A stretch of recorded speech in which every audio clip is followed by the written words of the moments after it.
department one, that they were cooperative. Yes, sir. And you would agree with me that they were respectful to you. Yes, sir. And you would agree with me that no one said to you or to them that they were under arrest. I never want to say that. And no one told them or you that they were a suspect in a crime, correct? That was never stated to me. All right.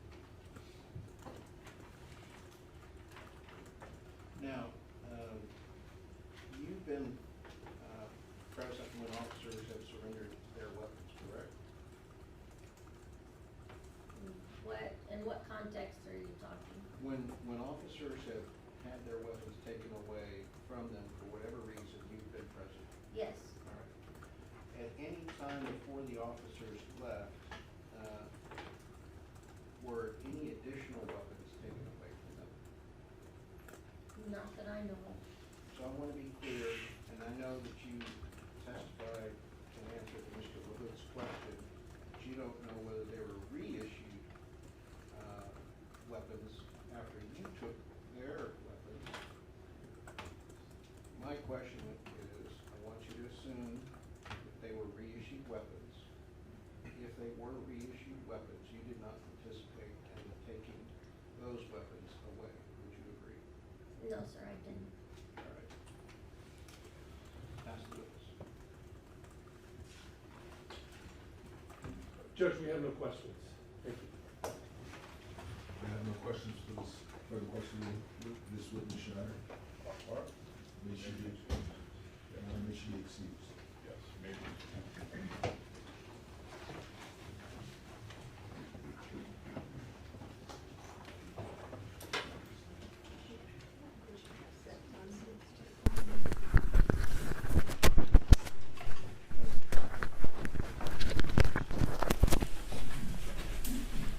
Right, state, employ your next witness. They call Holly Warden.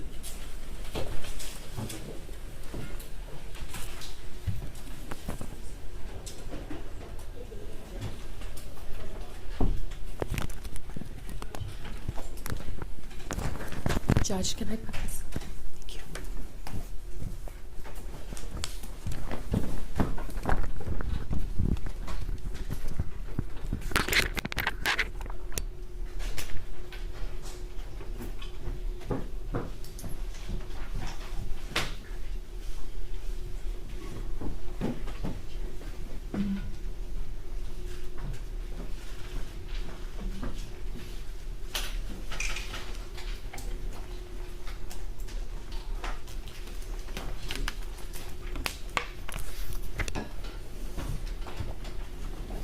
All right, I'm going to swear you in.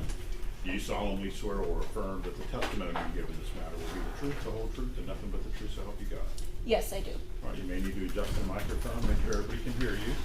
Can you introduce yourself to the jury and spell your name for the court reporter, please? Good morning. My name is Holly Worden. That is spelled HOLLIWORDEN. And I am a forensic scientist supervisor in the firearm and toolmark section of the Bexar County Crime Lab. Can you tap on that mic? Okay. You may want to pull it a little closer. Okay. All right. State. Good morning, Ms. Warden. Good morning. You had mentioned in your introduction of yourself that you are the supervisor at the Bexar County Forensic Science Center in the toolmark examination section. Is that right? Yes, it's called the firearm and toolmark section. And can you tell us a little bit about how long you've worked there and what training, education, experience you had to qualify you for that position? So I have been with the Bexar County Crime Lab for 6 years, and I've been in this discipline a total of 10 years. The first 2 years of being in the discipline, I was a trainee at a different agency in Arizona, and so the training program is typically 2 years of specialized training. 1 year was in-house at that laboratory I was at, and the other year I attended the National Firearm Examiner Academy, which is hosted by the ATF, and that covers all the various aspects of my training. such as examining and function testing firearms, performing microscopic comparisons of fired bullets, cartridge cases, and other tool marks, doing things like serial number restorations on firearms and distance determinations. Besides doing that training, I had to complete numerous competency tests and annual proficiency tests to ensure that my work is correct. And besides that, I also have a Bachelor of Science in Forensic Science and a Master of Science in Forensic Sciences. On the laboratory that you work for, does it require some kind of accreditation by the state? Yes, so our laboratory, the Bexar County Crime Lab, is accredited by both the Texas Forensic Science Commission as well as ANAB, which stands for the American National Standards Institute National Accreditation Board. And how many other people at the Bexar County Forensic Science Center do firearm tool mark examinations? So currently there are 4 of us total. So tell us how a firearm can be examined to determine whether or not it fired a particular cartridge and bullet. So as I mentioned, I examine and function test firearms. So to determine if something came from a firearm, I would first need to examine a firearm itself. And so what I do there is I perform a detailed examination of a firearm, determine its caliber or the size of ammunition that goes in it, its make, model, serial number, what type of firearm it is, how does it operate, does it have any safeties, are those operating. Once I do all of my initial testing, then I do test fire that firearm and recover fired bullets and fired cartridge cases. Now, those fired bullets and cartridge cases I know came from that firearm because I fired them myself. And so those test fires I produce end up being my known standards that I can then compare to any fired bullets or cartridge case related evidence. So to get into that, let me also explain what a cartridge is. So I have this large demonstrative aid of an unfired cartridge, and I'll just break down the parts of it so you are aware. So a cartridge is the unit of ammunition. It's made up of 4 parts. These include the bullet or the projectile that leaves the barrel of the firearm, the cartridge case, which contains the gunpowder and also a primer. The cartridge case primer is what is struck by the firing pin of a firearm, and that is what initiates the firing process. So for example, if you pull the trigger of a firearm, firing pin is struck, that ignites the gunpowder inside of the case, and then pressures build. Those pressures will push the bullet out of the case through the barrel of the firearm, where the bullet will then exit. And then if we're talking about, for example, semi-automatic pistols, that cartridge case will then be extracted and ejected or kicked out of the firearm. So in that firing process as I just mentioned, there are tool marks that are left on the fired bullets and on the fired cartridge cases. And every firearm leaves a distinct pattern of tool marks on the bullet and on the cartridge case. And so I look at that pattern. It's typically reproducible. I look at that pattern with a instrument called a comparison microscope. That is essentially like 2 microscopes that are connected by something called an optical bridge, and that allows me to look at 2 items, or like 2 cartridge cases or 2 bullets at the same time and at the same magnification. And so what I'm doing is I'm looking at the microscopic pattern of tool marks that are left on those. So as I mentioned initially, test firing the firearm, I produce my known standards. And then those known standards I then compare to any submitted evidence, bullets or cartridge cases. And if I see a pattern of tool marks that is reproducing and shows sufficient agreement, that I can form the expert opinion that they were fired in or from that firearm. does each firearm then that fires and the firing pin strike the casing in the back, does it leave unique marks, unique to the particular firearm? Yes, so it'll be a distinct pattern or signature. Even if the firearms are the same make and model, they each have their own signature that is left on the cartridge case, from the firing pin, from different surfaces that touch this cartridge case during the firing process. And then the same goes for the barrel or for the bullet. As it passes through the barrel, it engages with the rifling in the barrel, and that leaves scrapes all over the surface of the bullet that reproduce. A little bit more for the jury about what rifling is inside the barrel. So rifling is a manufacturing process that most firearms, like any semi-automatic pistols, are going to have, in which there are spiralized grooves that are cut into the inside of a barrel, and basically what those do is impart spin on the bullet. So as the bullet engages under the high pressure, it digs into that rifling, and that rifling either rotates to the right or to the left, and that causes the bullet to spin in flight, and that keeps it stable. For example, if you were to think about throwing a football, and you know that the football like kind of spirals when you throw it, that's more stable than if it were to tumble. And so that's the purpose of rifling. Okay, and with each firearm that you would test and fire a bullet through that barrel, will it leave unique marks on that bullet unique to that particular firearm? Yes. The science of tool mark examination with respect to firearms, how long has that been around?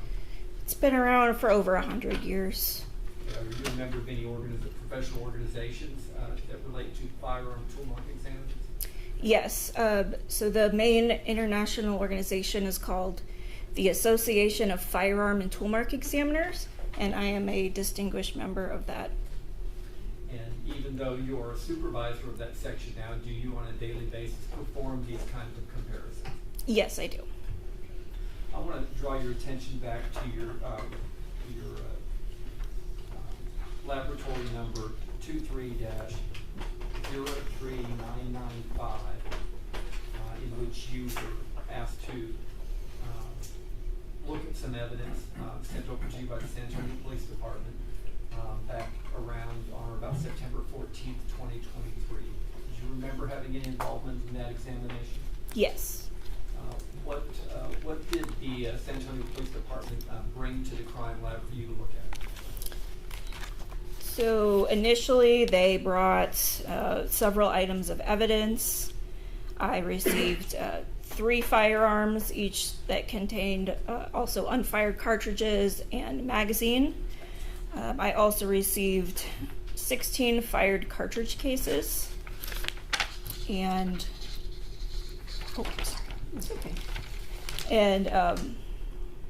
fired bullets and fragments that were collected from the medical examiner's office. And would you be able to recognize those items if you saw them again? Yes, I would. How would you be able to do that? So I would be able to recognize, one, the CIL number, or that criminal investigation number, a criminal investigation laboratory number, which is the number that would 5. And then I would also see on the packaging my initials, the date that I received and opened that package, the item number that I gave it for my examination, and I should also see any seals from when I resealed the evidence. As far as procedures at the crime lab, does the crime lab accept any packaging or items of evidence that are not in a sealed container? No. May I approach your Honor? Yes.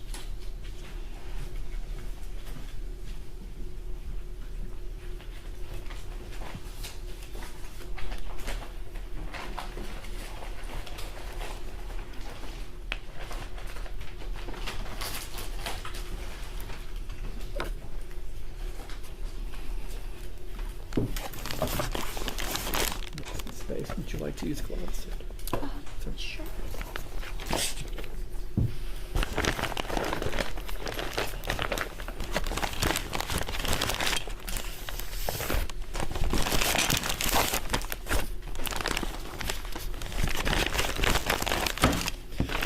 show you items in evidence marked States Exhibits 185, 186, and 187. Okay, I'll start with 185 here. Can you look at that packaging there? And can you tell me if you recognize it? I do recognize it. I see the CIL number, my item number, my initials, and multiple dates of when I had opened this package. Okay, and you've opened it more than once, Yes. right?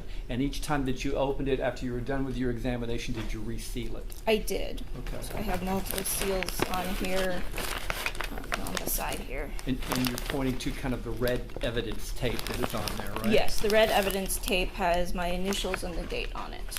Okay. And if you'll look inside that packaging, and there's more packaging, right? Yes. Take Go it ahead and out. empty all the stuff out there. Okay, is that empty? Yes. How many items are inside that? So there are 3 packages. 3 inside. packages. All right, so let's start with This one?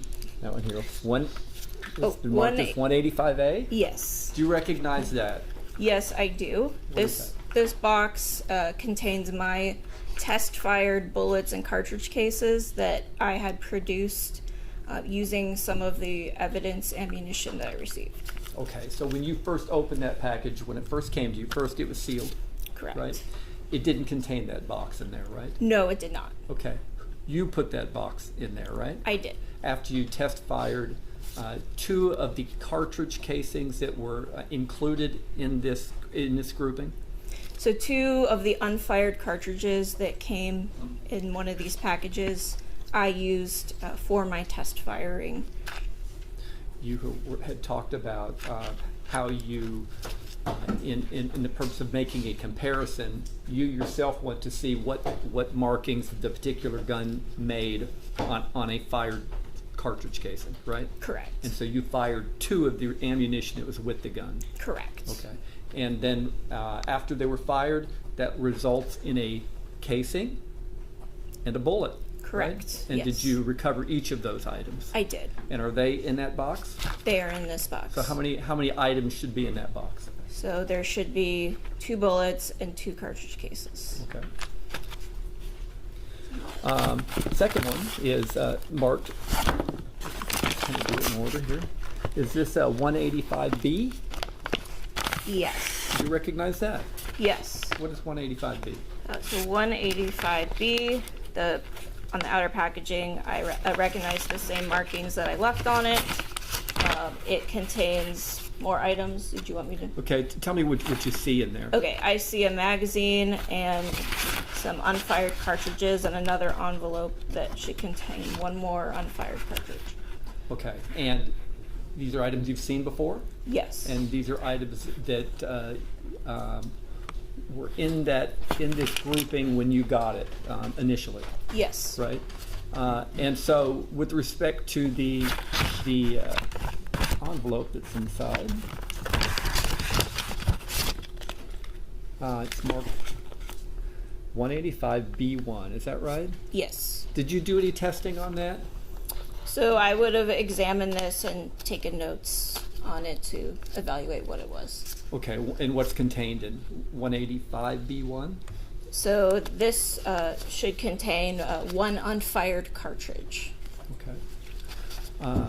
And so you didn't fire it, you left it unfired? I left that right? one unfired. Okay. Yes. And the other items, you mentioned there's a magazine in there, right? Yes. What is that marked as? That is marked as States Exhibit 185B2. 185B2, okay. And also in there are, can you get them? You're not shy about touching ballistic evidence, are you? No. How many of those you dropping back into bags? You count them? Okay. 1, 2, 3, 4, 5, 6, 7, 8, 9, 10, 11, 12. Okay. And how many rounds does that magazine hold? Cover, if you know. It should be like, could I refer to my notes? Sure. This was.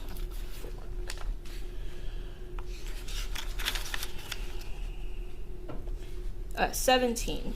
So that's 17, right? Yes. And the number of bullets that were unfired that you dropped in there is how many? There were 12 unfired cartridges in there. Okay, that leaves 5, right? Yes. Okay. And of those 5, you used 2 of them for your test fires. I used 2 of. Yes. So there were originally 14 in there. So the original 14, and now there are 12, Correct. right? And that would mark the number that are in that magazine, would fill that magazine. I'm So- sorry, except it'd be missing 3. Right. It'd be missing 3 rounds, right? Yes. Yes. Okay. You can put the magazine back in here.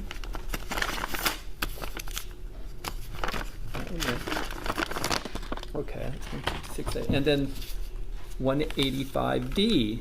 Do you recognize the packaging in 185D? I do. And how are you able to recognize it? So I recognize the CIL number, my item number, which was 4-1, my initials, and the numerous dates that I wrote on it. What's going to be in that package? This is going to be a firearm. Okay. And did you mark this firearm by a serial number? So that the serial number would be documented in my notes and on my report. Okay. Go ahead and open it. It looks like it's been opened here. You want to look at that? Just verifying that the firearm is safe.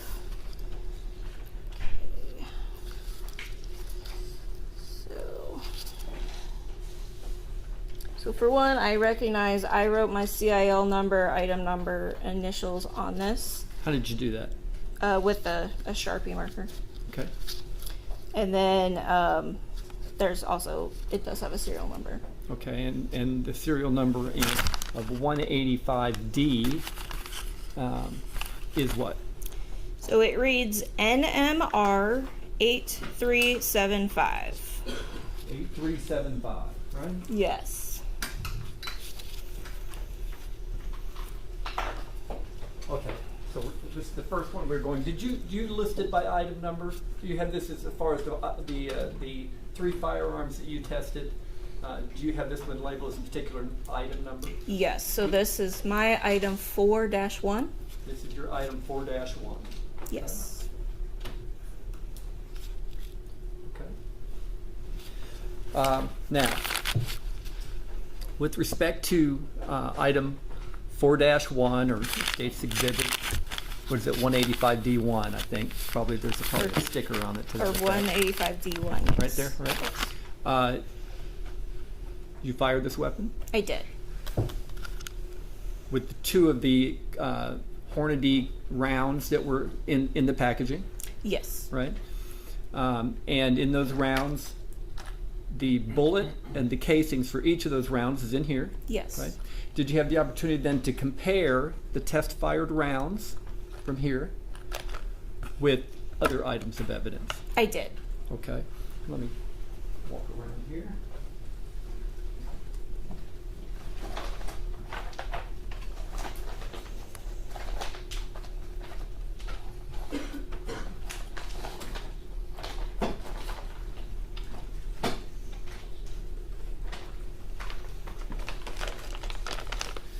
Before we get too messy.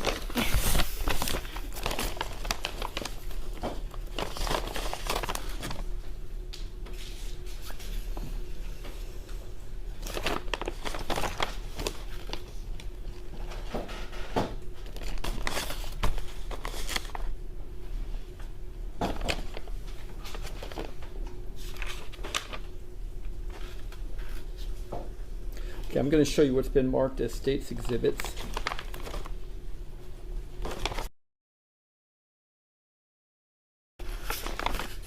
Do you recognize that? I do. What is state's exhibit 153? So this package should contain bullet-related evidence. Okay, I mean, you've seen it before? Yes, I have. How do you know? The CIL number, my item number, my initials, and the date. And did you do some testing on the item inside there? Yes. And And by those markings, you know that it's an item you tested? Yes. Go ahead and look inside. What's inside there, what you expected to find in there?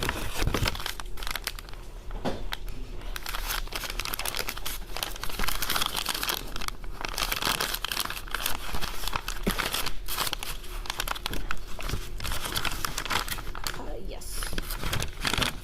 What is, first I'll point to what's been marked as State's Exhibit 153A. What is that? So this package, inner package, just contains, there's more items inside of here. Okay. And I recognize, again, CIL number, my item number, date and initials, my seals on it. So you've opened that package up before? Yes. It was sealed when you opened it Yes. initially, right? Initially, And then when you were yes. done examining the contents, did you reseal it again? I did. Okay. Go ahead and look inside. What's inside? There are several more envelopes. Okay. You recognize each of these envelopes?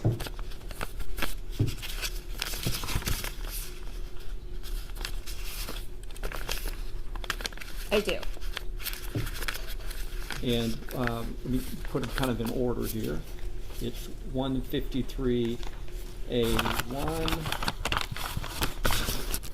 A2, A3,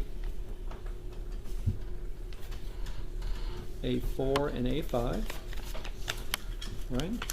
Yes. Let's start with State's Exhibit 153A1. Do you recognize that? I recognize the packaging on it, yes. Okay, is this an item that you did any testing on?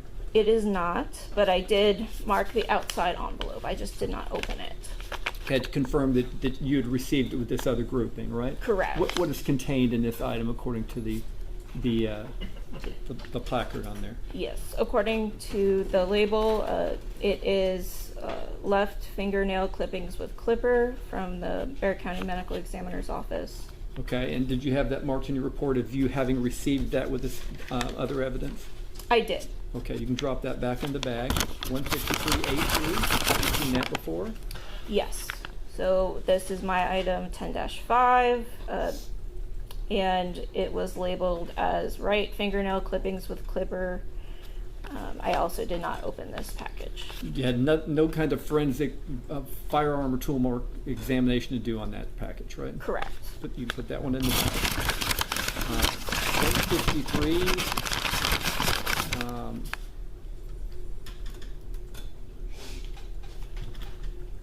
So A4. What's contained in there? I mean, have you seen that before? Yes, I have. So this is my item 10-2. I did open this one. Okay, and what's contained in there? So I described it as 3 lead fragments. Okay, and was there any kind of testing or tool mark examination you could do on those fragments? I did do initial examinations of them. I did weigh them and take photographs, but there were no tool marks present on them, so I couldn't do any type of microscopic comparison or determination if they were from a bullet or if there were a particular caliber or anything like that. Do you know that it's lead?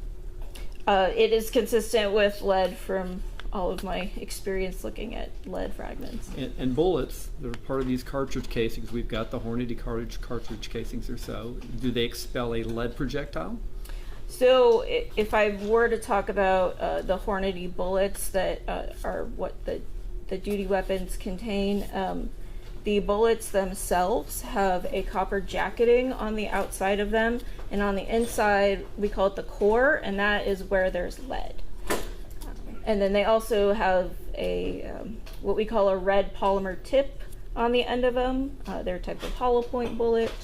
So upon impact, they are intended to expand. Okay. You can put that item. Take Exhibit 153A5. Is that an item you've seen before? Yes, it is. And did you have any testing to do on that item?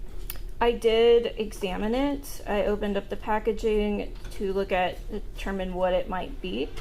So this was my item 10-3, and I'm sorry to interrupt you.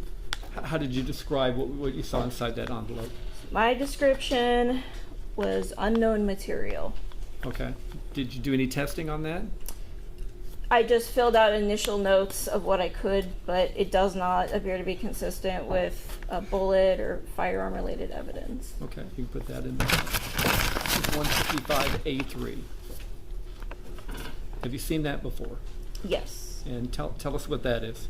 So this is my item 10-1, and this is, again, from the Bexar County Medical Examiner's Office based on the labeling on it. And I determined that this was a one-fired 9mm caliber jacketed bullet. All right. And did you have the opportunity to do any testing on that bullet from the medical examiner's office? I did.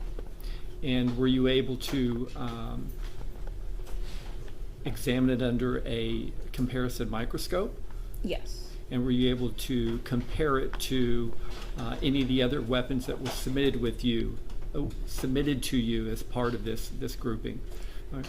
Yes. So this bullet was compared to the 3 firearms that I examined. Okay. Now, with respect to the Villalobos firearm that we have here, did it match the Villalobos firearm? No. Okay. Let's come back to that. Okay. Want me to keep it to the Okay. side? Let's leave that one out. Just put this to the side. Okay. And this contained that, right? Yes. All right.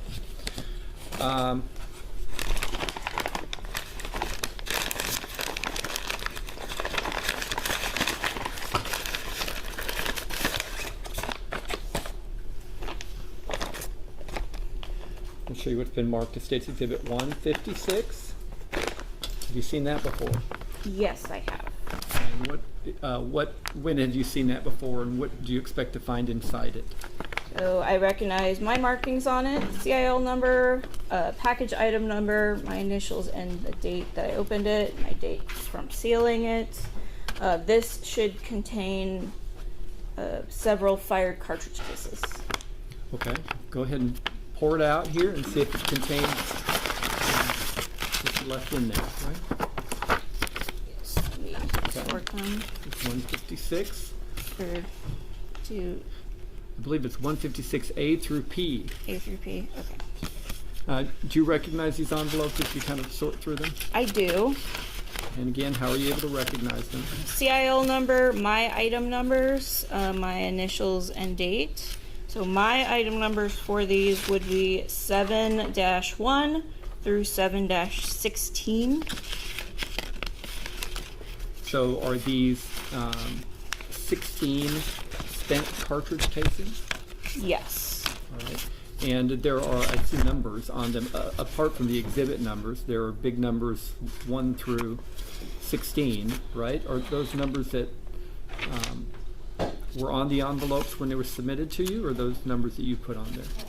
Are you referring to these? Yes. The large numbers. So those large numbers were already on the envelopes, and I think they're not quite 1 through 16, but they're okay. Several different. They each have their own number. Okay, they each have a number, but they came to you from the San Antonio Police Department with a number on each of these small envelopes. Right? Correct. Okay. And what were you asked to do with each of these cartridge casings in here? So I was asked to examine them and then evaluate them to determine what firearm they may have been fired from. Okay, just as a general class characterization or so, were all these cartridge casings, spent cartridge casings, from the same make and brand of ammunition? So yes, all the fired cartridge cases were Hornady 9mm Luger plus P caliber ammunition. Okay. So we don't get these things confused. Put those here. Okay. Of these rounds of ammunition here, did you find any of them that were fired by this handgun 185D1? Yes. Okay. And how many of them? So I determined that there were 3 cartridge cases of these 16. And if you could point out which numbers they were. Okay. I'm sorry. No, You put them all away. So for my numbers, it was 7-8, 7-9, and 7-11, which would have been for the SAPD. That would have been 8, 9, and 11, I believe. Let's see. 8.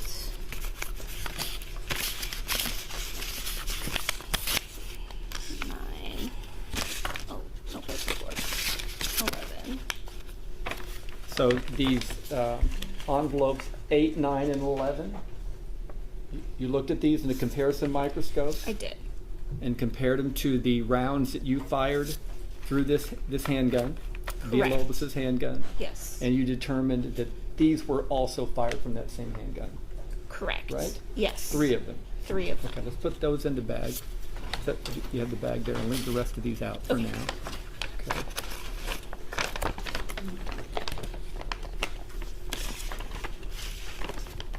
Showing you what's been marked as States Exhibit 157.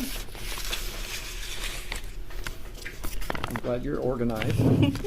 157, have you seen that before? Yes, I have. And when did you first see this item?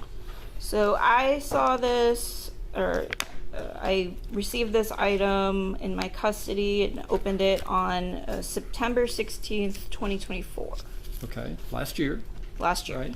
And what's contained in that Exhibit 157? So this contains 4 fired bullets.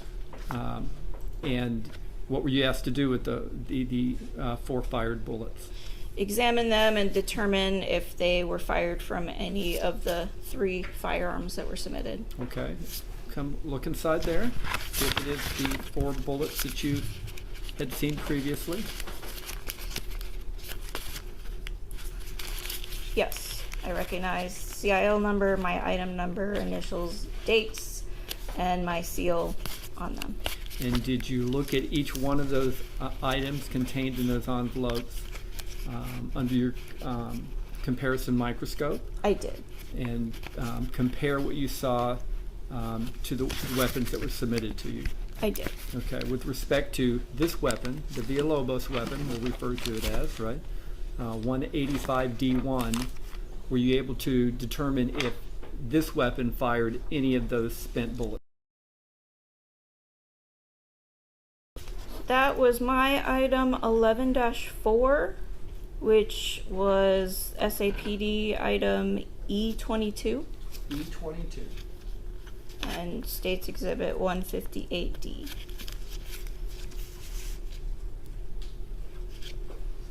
Okay. So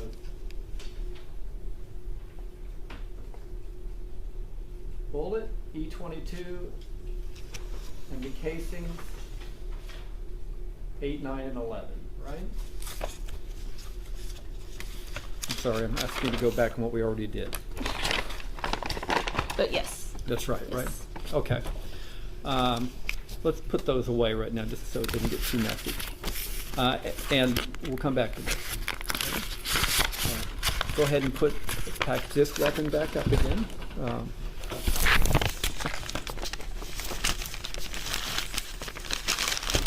185.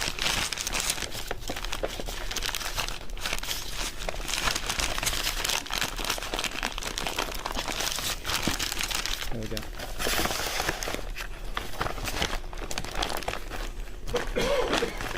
And then those as well were. And these were the cartridge cases. And magazine. Magazine.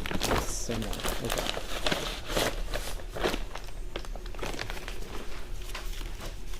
Move to this next weapon.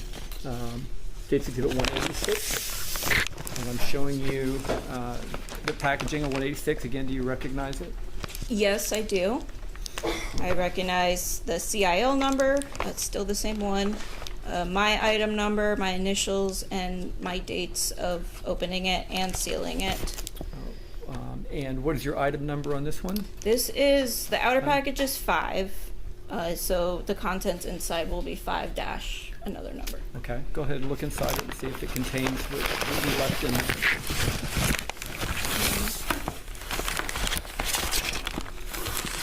This is 5-1. I recognize the same information, my item number, initials, date, CIO. And is 185, I'm sorry, did it say 180, oh, sorry, it's 186C, right? Yes. And does it contain a firearm in that wrapping? Yes, it does. And that is what, labeled as what? 186C1. Okay, and can you look at the serial number of that? Yes. Let me just verify my item as well. Okay, the serial number I have for this firearm is NMR 7965. Okay, and your item number was what on this one? 5-1. 5-1. Okay. So according to testimony thus far, this is Flores' firearm. I don't know if you have it by name or not, but this is your serial number, right? You said 7965. Yes, I have that as Flores. Okay. So Flores' firearm. Again, you can kind of wrap that back up.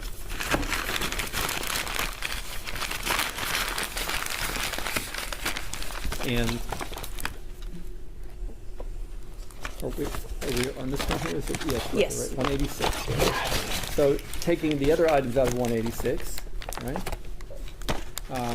We have 186B. You recognize this? Yes, I do. And same markings, CIL, your initials, Yes. your sealing tape. Yes. Okay. What do we expect to find in there? This should be a magazine and unfired cartridges. Just like from the last one. Take a look in there and see if it contains those items. It does, and then it looks like one more item got put in here. Okay. What item is that? My test fires. Okay. Your test fires. Yes. What is that marked as? My test fires are marked as 186A.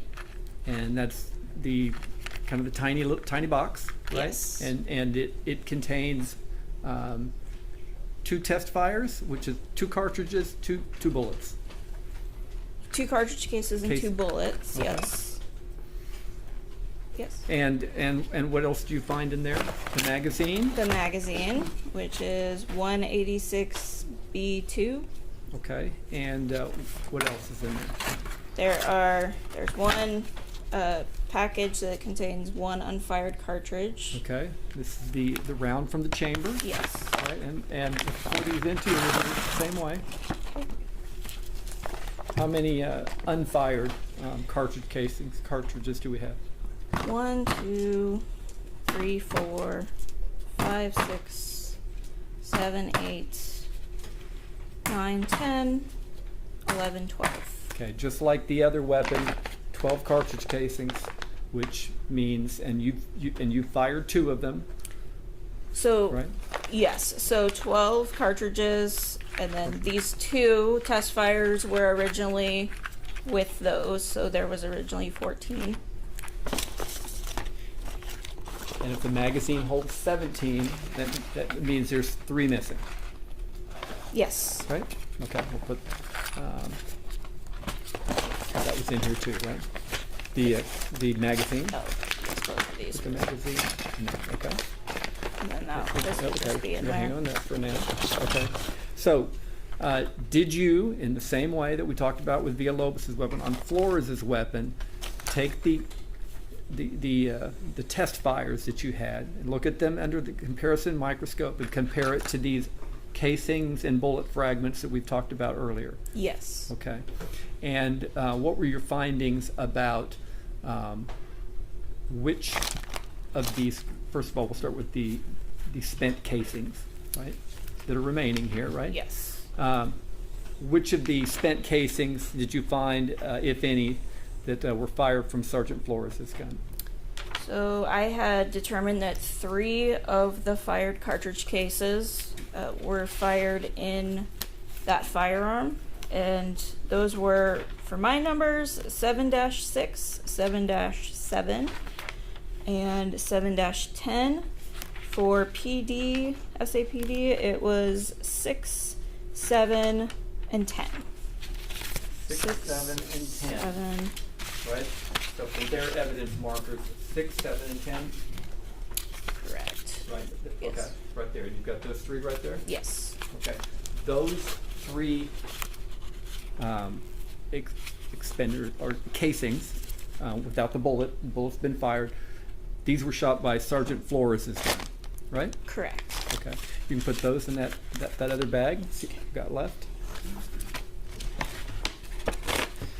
And with respect to the bullet fragments that you examined, did you find any of the bullet fragments that were sent to you for examination were also fired from Sergeant Flores' firearm? Yes.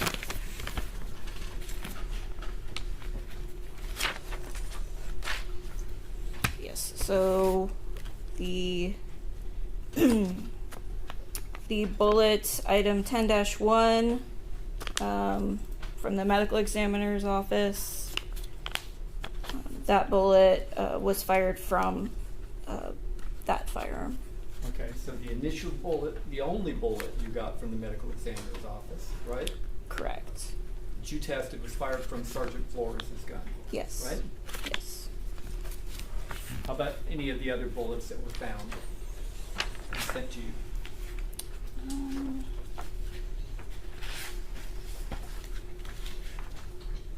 I did have one other bullet from a later Oh. examination. Yep, left it over here.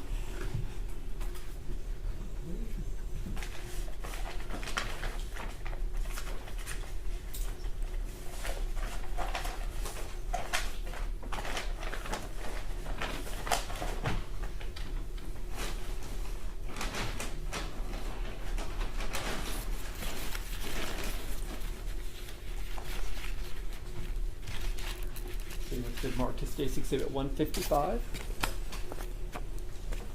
You recognize that? Yes. Again, the packaging, the markings, the identification numbers. Yes. You've seen this before? I have. And what's contained in there? This contains one fired bullet from one 9mm caliber jacketed bullet. Okay.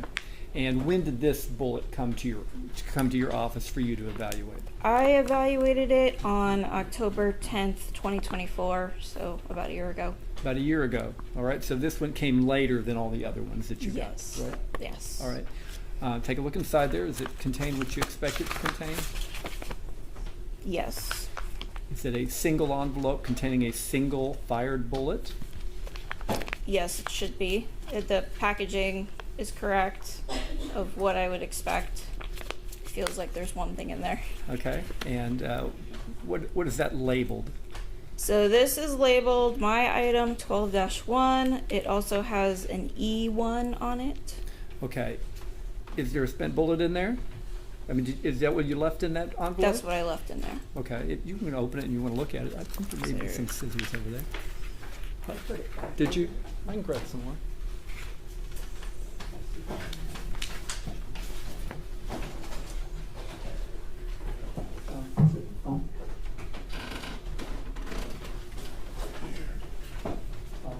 Thank you.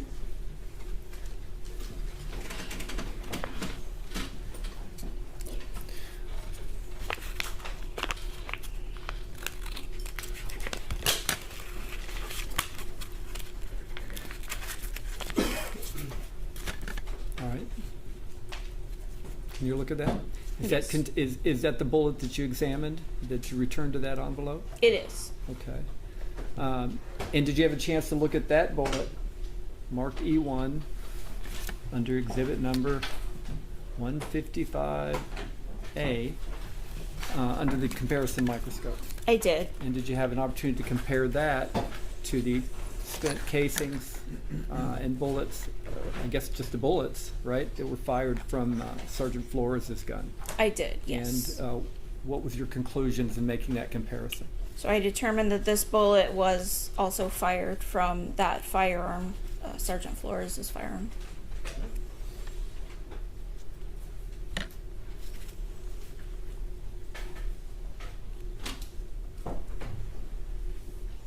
And you can put that back together.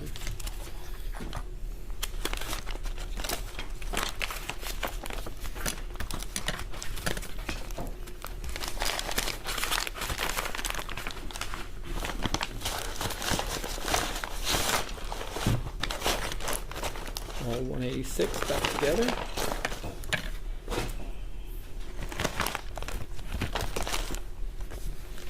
Okay, we'll show you what's been marked as State Exhibit 187.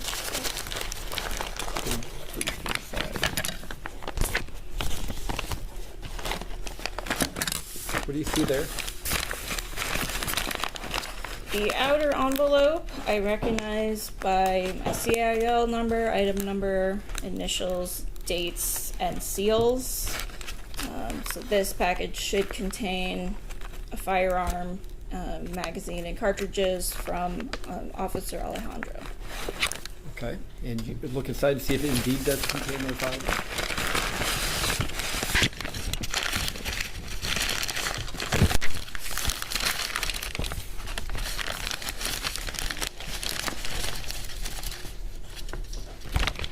Firearm is safe.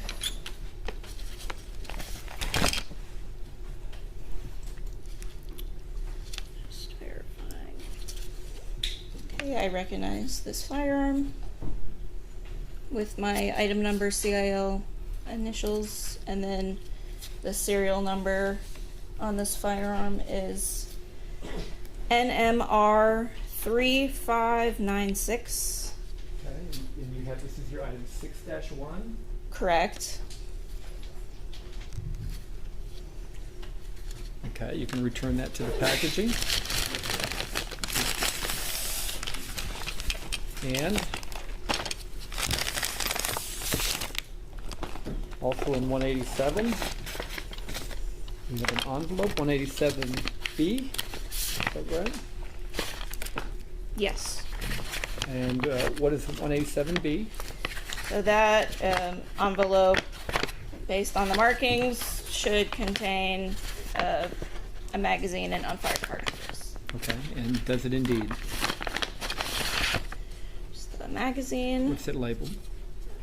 187B2. Thank you. A singular, an envelope containing one cartridge, which is 187B1. Okay, from the chamber. And then How many unfired rounds are in this grouping? I have 5 unfired. Okay. So 5 unfired rounds. You used 2.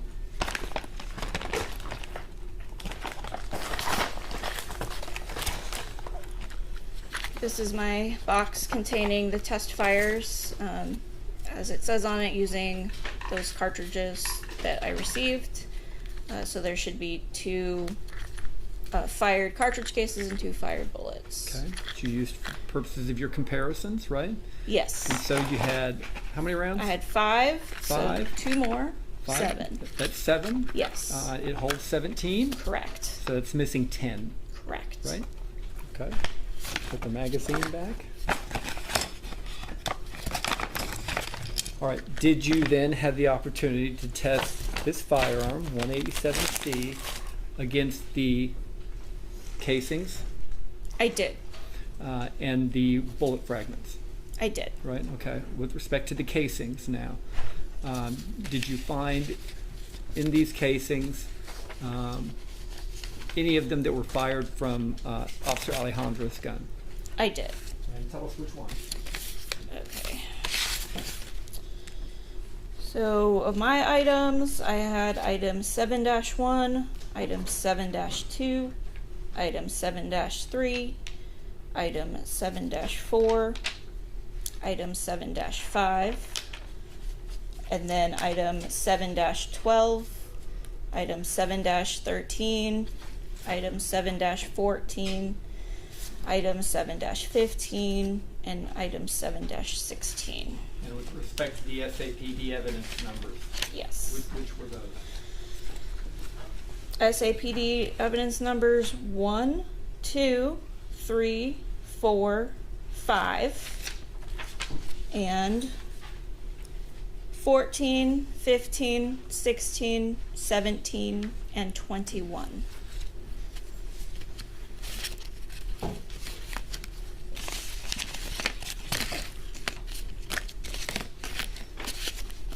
Sorry, 1, 2, 3, 4, 5, 4, 5, 14, 15, 16, oh, I missed 16, 17, and 21.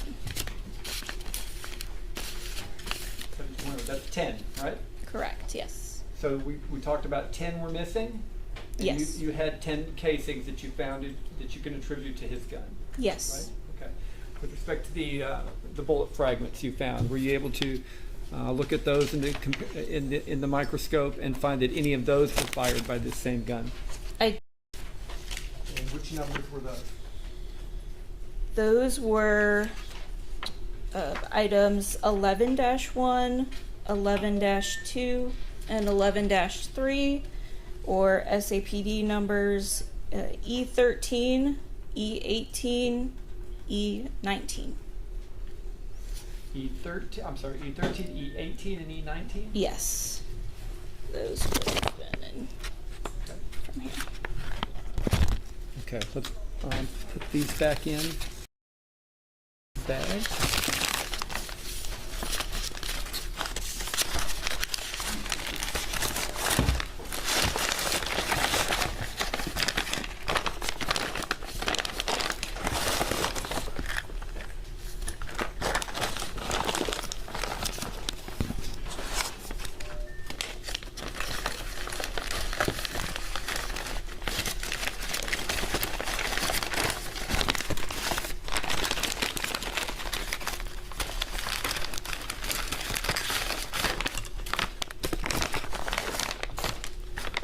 Okay, and just take a look at your notes. Did you do any other testing besides the things that we've talked about?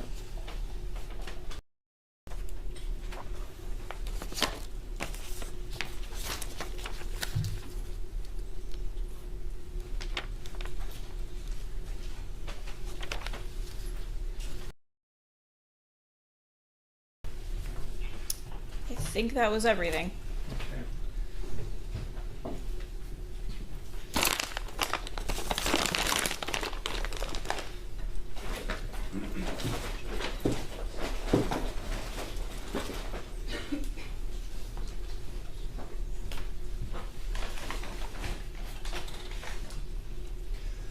Thank you, Ms. Warden. I'll pass the witness.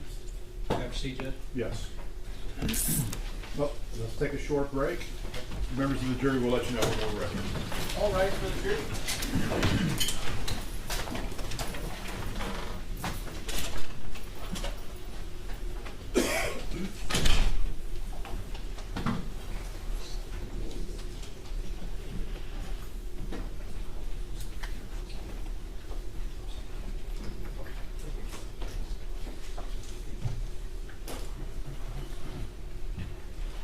Please be seated.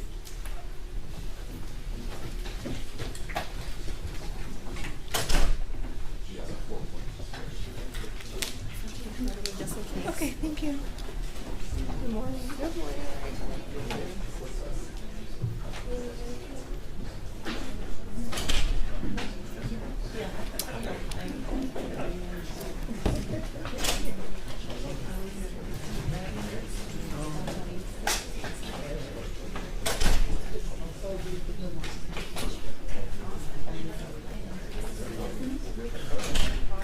You don't need a little break? Yeah, I do. I'll take a break. Yeah. We're not gonna start with that. Figured.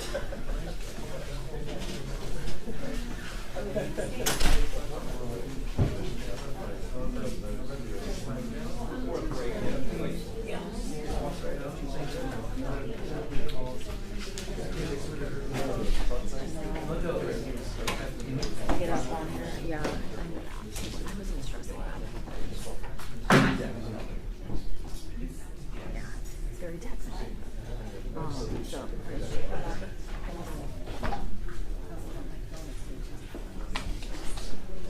pretty good news?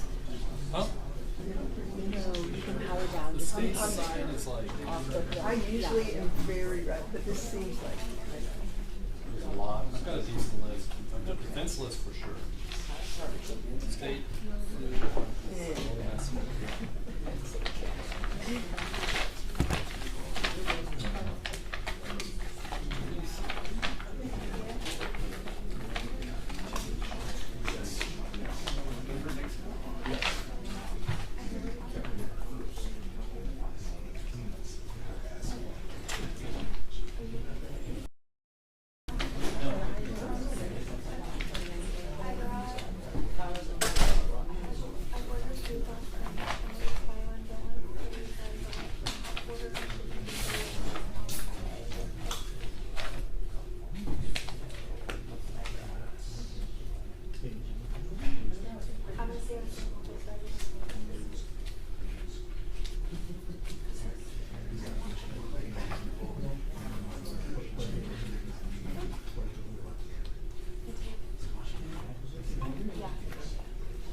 On the inside.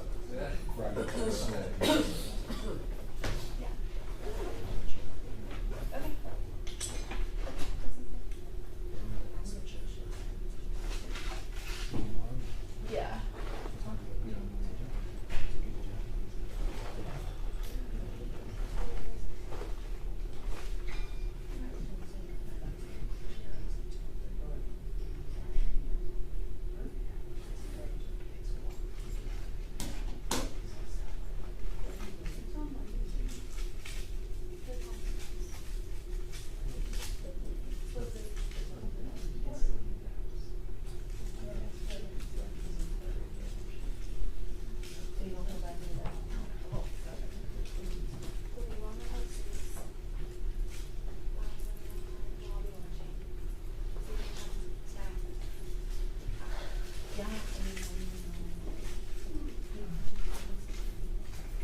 yeah.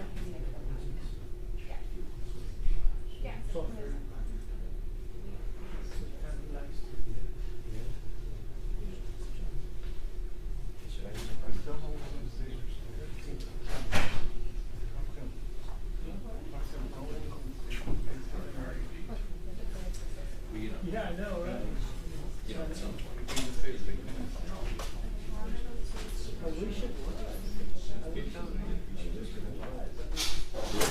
Who else is it? No, they have an asshole they're gonna run from the district attorney's office as an asshole they're gonna run from. And she's a real asshole. Yeah. So like Melanie.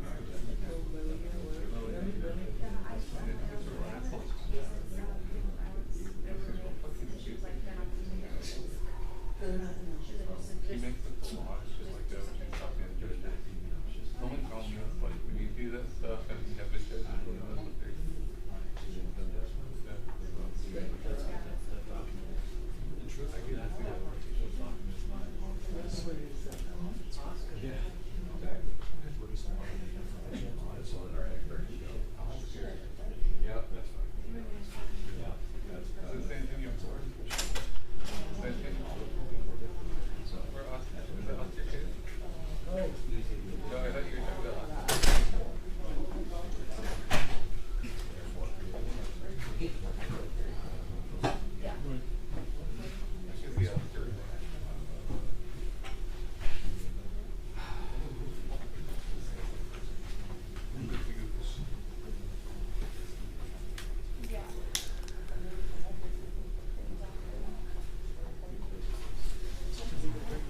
They always have that like movies where like someone's trying to get by a checklist and so I didn't have like suspicious. Yeah.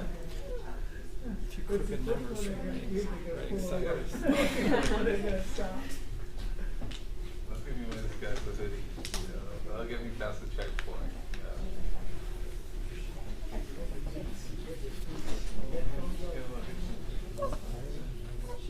Well, I use them for Zoom hearings, and then I really don't want to take them off because I know I'm gonna leave them behind somewhere and someone's gonna do it. That's all I do, sure, I was like, when I have my cell phone in my hand, yeah, leave that behind, I'll lose everything else. This shit. My little girl, once I had her close to me at all times. So they told her she would have to go. But she's out tomorrow and out today. They told her that she All would have to protective, go. yeah. Because the Almost office when I that had she's a child, going to, all they're not protective putting of her upstairs. Right. Yeah. Milk cards. I don't know if doctors be on milk cards. But She emailed me and she was like, oh, I thought it was the 27th. And she was like, let me talk to Carolyn. Talk to Carolyn, came back and said she has something. So I'm not really sure. Yeah. Like, whatever you sign,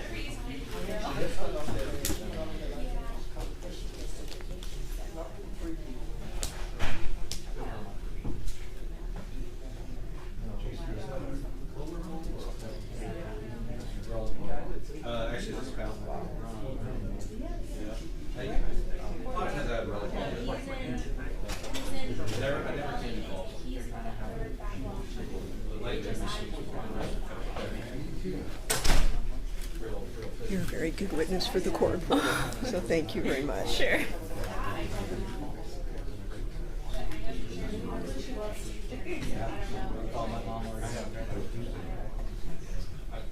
I really like the Parker.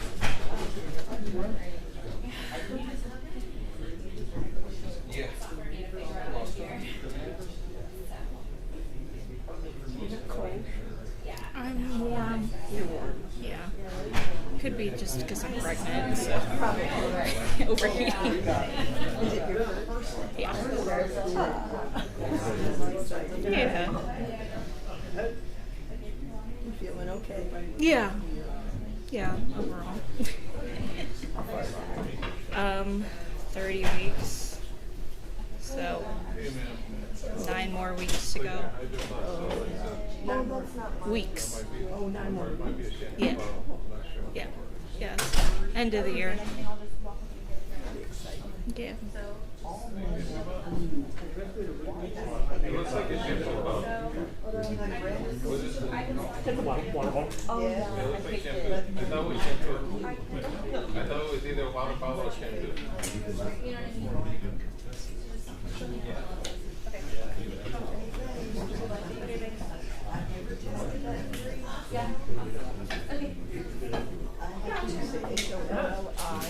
Yes. I don't make the call. I'm nobody basically. I'm a client. I don't make the call on things like that.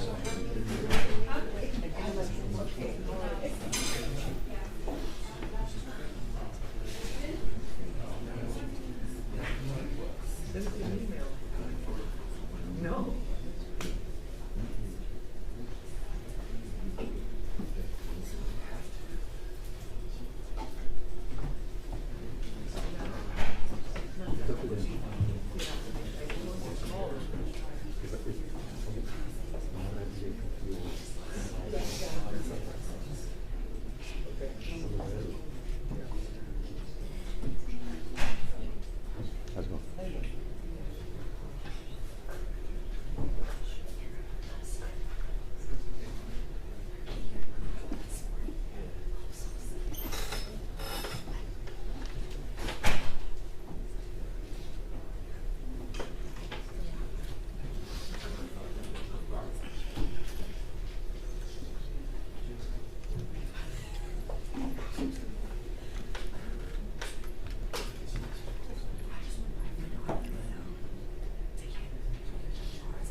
fences is probably.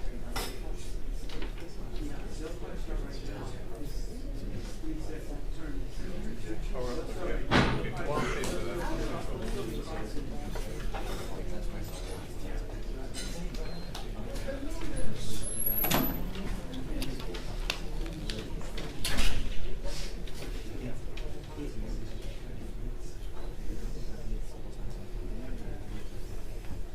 Oh, yeah, I saw that.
All right for the jury?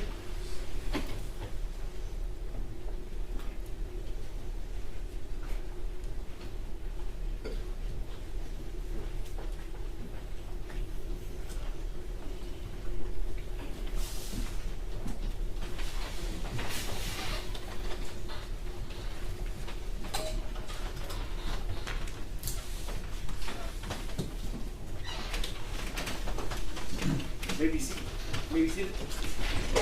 All right, members of the jury, welcome back. Defense, your trial. Yes, Mayor. Mr. Warren, my name is Jason Ross. I'm proud to represent these three officers and stand up for them tonight. And I have a few questions for you. If I could approach them? Yes. You have your report up there?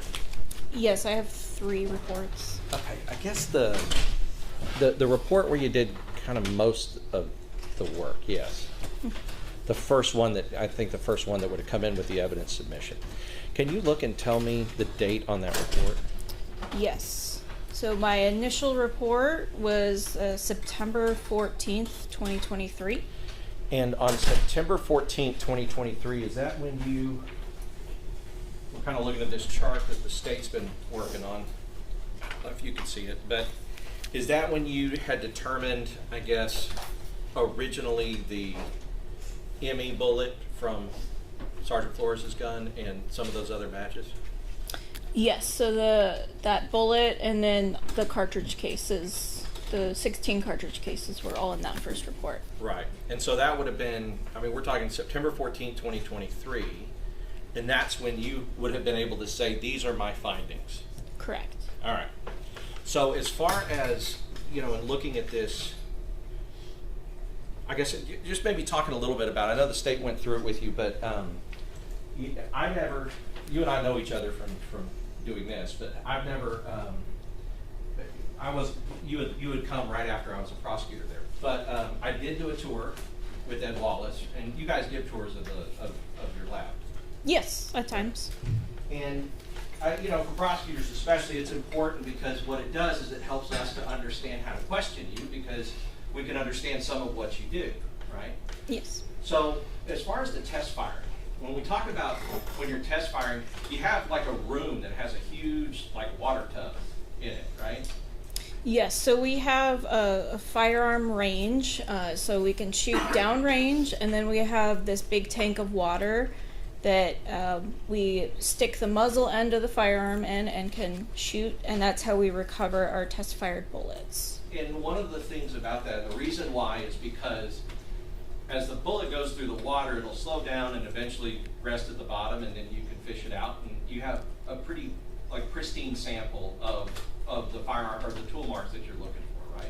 Yes, so it keeps the bullet in pretty good condition for comparison purposes, yes. But when bullets have been fired and hit objects and other things, they can be squashed, they can split, they can have all kinds of issues that can make it hard for you to make your analysis and your determination. At times it can. And so in this case, one of the things, Your Honor, may I approach the demonstrative? Yes. So one of the things that the state has pointed out is they've said you were able to match 3, I guess, fired rounds, at least the casings, to Sergeant Flores' gun, 10 to Officer Alejandro's gun, and 3 to Officer Villalobos' gun. Yes. Okay. So with that 10, though, that number 10 would be consistent if Officer Alejandro had a separate incident immediately before where he had to use deadly force in response to the threat of deadly force and fired 5 times, and then later he had to fire another 5 times in response to deadly force. 5 and 5, it would be consistent with you finding that 10, right? Potentially, I just don't know that background. Sure. And I guess my question really is like the way that you get them kind of, you don't get them like in time, you just get them all in a bunch.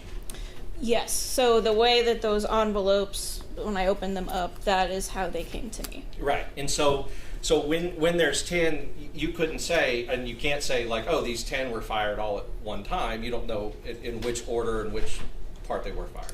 No, I don't know the order. Sure, and so, but if it were that and it were divided, it would be 5, 0, 0, and then 5, 3, 3, right? If that If it were as I described it to you. Sure, yes. Okay. And of course, the body cams and everything else, that would be the best indicator of what actually happened there, right? It would be something that could help. Sure. So because I want to talk about, you know, as far as, you said that, well, let's talk about hollow point real quick. So you described all of these rounds as coming from the same manufacturer and the same type of rounds, right? Yes, they're Hornady brand. Right, and that's what you would expect if officers are given duty ammunition and duty weapons. Yes. You would expect the weapons to be the same, and you would expect the ammunition to be the same. Yes, that's typically how we receive it. Right, and so this is not a situation where any one of these officers has chosen to fire like more deadly ammunition than they're supposed to, or any kind of different ammunition. They would all be what you could kind of see as department issued ammunition that's given to them for their duty weapons. Everything that I examined seemed consistent with the duty ammunition. Right, and so, because we talked about hollow point versus full metal jacket, because you had described the hollow point as kind of opening up on impact to something, right? Yes. And you know that one of the reasons that police officers use hollow points, one of the reasons is that full metal jacket rounds can sometimes travel and keep going through other walls and could possibly injure other people. Yes. And the reason that they would use a hollow point, because I think a lot of people may think that hollow point is just for stopping power, but really what the hollow point and why police officers need to use it, one of the important reasons, is so that the bullet will slow down and will not keep traveling through to other places, like other apartments or other places around there. You would agree with that? Yes. Yeah, so it's part safety that they would use hollow points, because they don't want a bullet to go somewhere they don't want it to go and hurt somebody that they're not intending to hurt.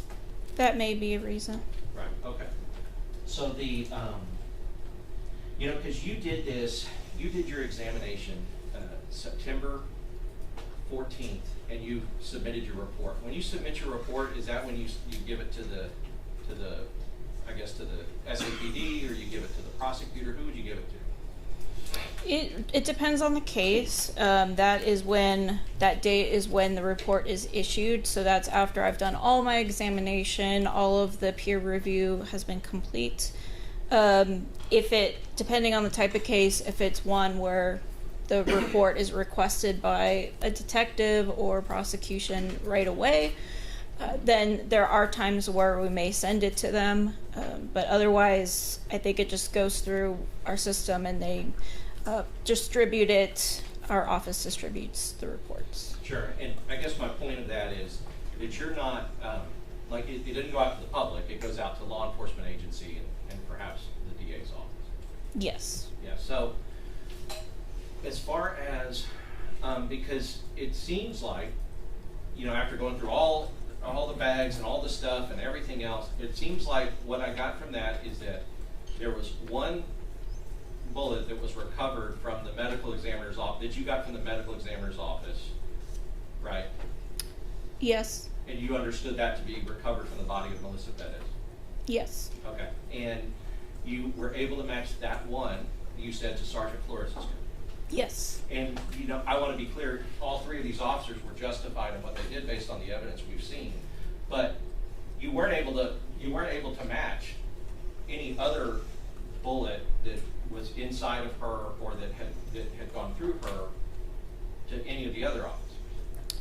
As far as the trajectory of, or the path that the other bullets took, I don't know if any of the other bullets could have impacted her, or if they just hit various objects. Right, and so you know, and I guess what you're saying by that is there was only one that you could say matched a gun that was inside of her body that had hit her.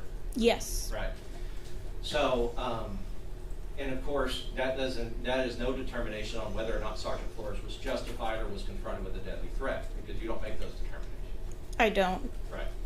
And the as far as the other two, your findings, you would agree, your findings were not made or given to the police department or to any law enforcement agency until September 14th or after. That is when my reports were completed. Right. And I guess, and I'm just trying to figure out, because I don't know, it wasn't like maybe like August 14th that you called them and said, hey, I haven't done my report yet, but these are my findings. No. No. Can you tell when you got the items for the September 14th report? When I got the items, I believe my notes say when I initially started working on the evidence. That looks to be September 8th, 2023.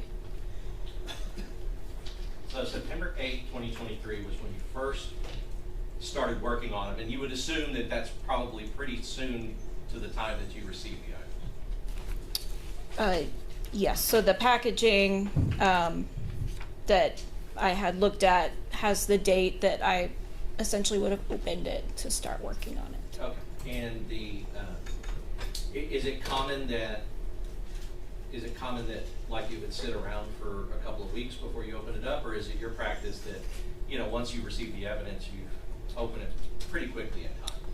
It really just depends. I tend to receive a lot of evidence, and it doesn't always get worked immediately. And so and you've dealt a lot with firearms, and I think the way that you do your comparison, I saw on my field trip there, that you have a microscope that basically you can look into like this while putting two separate projectiles, I guess what you're trying to compare in this case, bullets, on two separate like trays or something, and then what you have here kind of puts those two side by side so that you can see it microscopically. Yes, so the image, if you were looking through the eyepieces, there would be a vertical dividing line, and on one side would be one stage, that the bullet you put, and then the other side would be the other bullet, for example. And as a forensic scientist, you would call yourself a forensic scientist?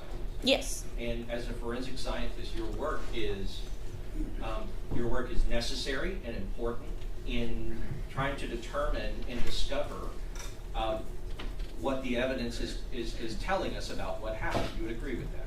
Yes. Right. And so in your particular case, you're trying to match tool marks to a firearm, or sometimes, I mean, for instance, tool marks aren't just guns. It could be like if you used a hammer to pry open a door, you could try to match tool mark that way. Yes, I could. Right. If you used a hammer or some pry bar to pry open another piece of metal, when that metal goes on metal, it would make a tool mark that you could potentially analyze to see if it matched. Yes, that is the type of work we can do with other tools besides firearms. Sure. And in this case, though, you were never given a hammer to analyze, and you were never given or shown like a door that could have been pried with that hammer, or an alarm box that could have been pried with that hammer. No. If you had been given that, you would have done your best to try to see if that matched up. If that were submitted and that were the request, right. Yes. And perhaps if you could say, because there's sometimes that you can't make a match. Like apparently in this case, there were bullets that you just said, look, they're fragments. I can't even, I don't have any tool marks on them that I can compare it to. So, to your reference sample, things like that. And that happens often. I had the 3 little lead fragments, but everything else I was able to find a source for. Sure, in this case, but I mean, I'm just talking about in cases in general. You have bullets that are they're mushed beyond recognition. There's just not enough characteristics that you can look at to see, and it just sometimes you won't be able to make the comparison, right? Correct. Yes, there can be damage or other factors that essentially there wouldn't always be enough data for me to make that determination. Sure, but if we talk about a hammer and we talk about maybe different things that it could have pried open, if those were submitted to you and you looked at it, you may not be able to find a match, but you may be able to find a match, the tool mark match. Yeah, that's possible. Or you may be able to exclude the hammer and say the hammer did not cause this pry. There's something else or some other object or tool or weapon that caused this damage, right? Yes. Right. none of that was submitted to you? No. Okay, so.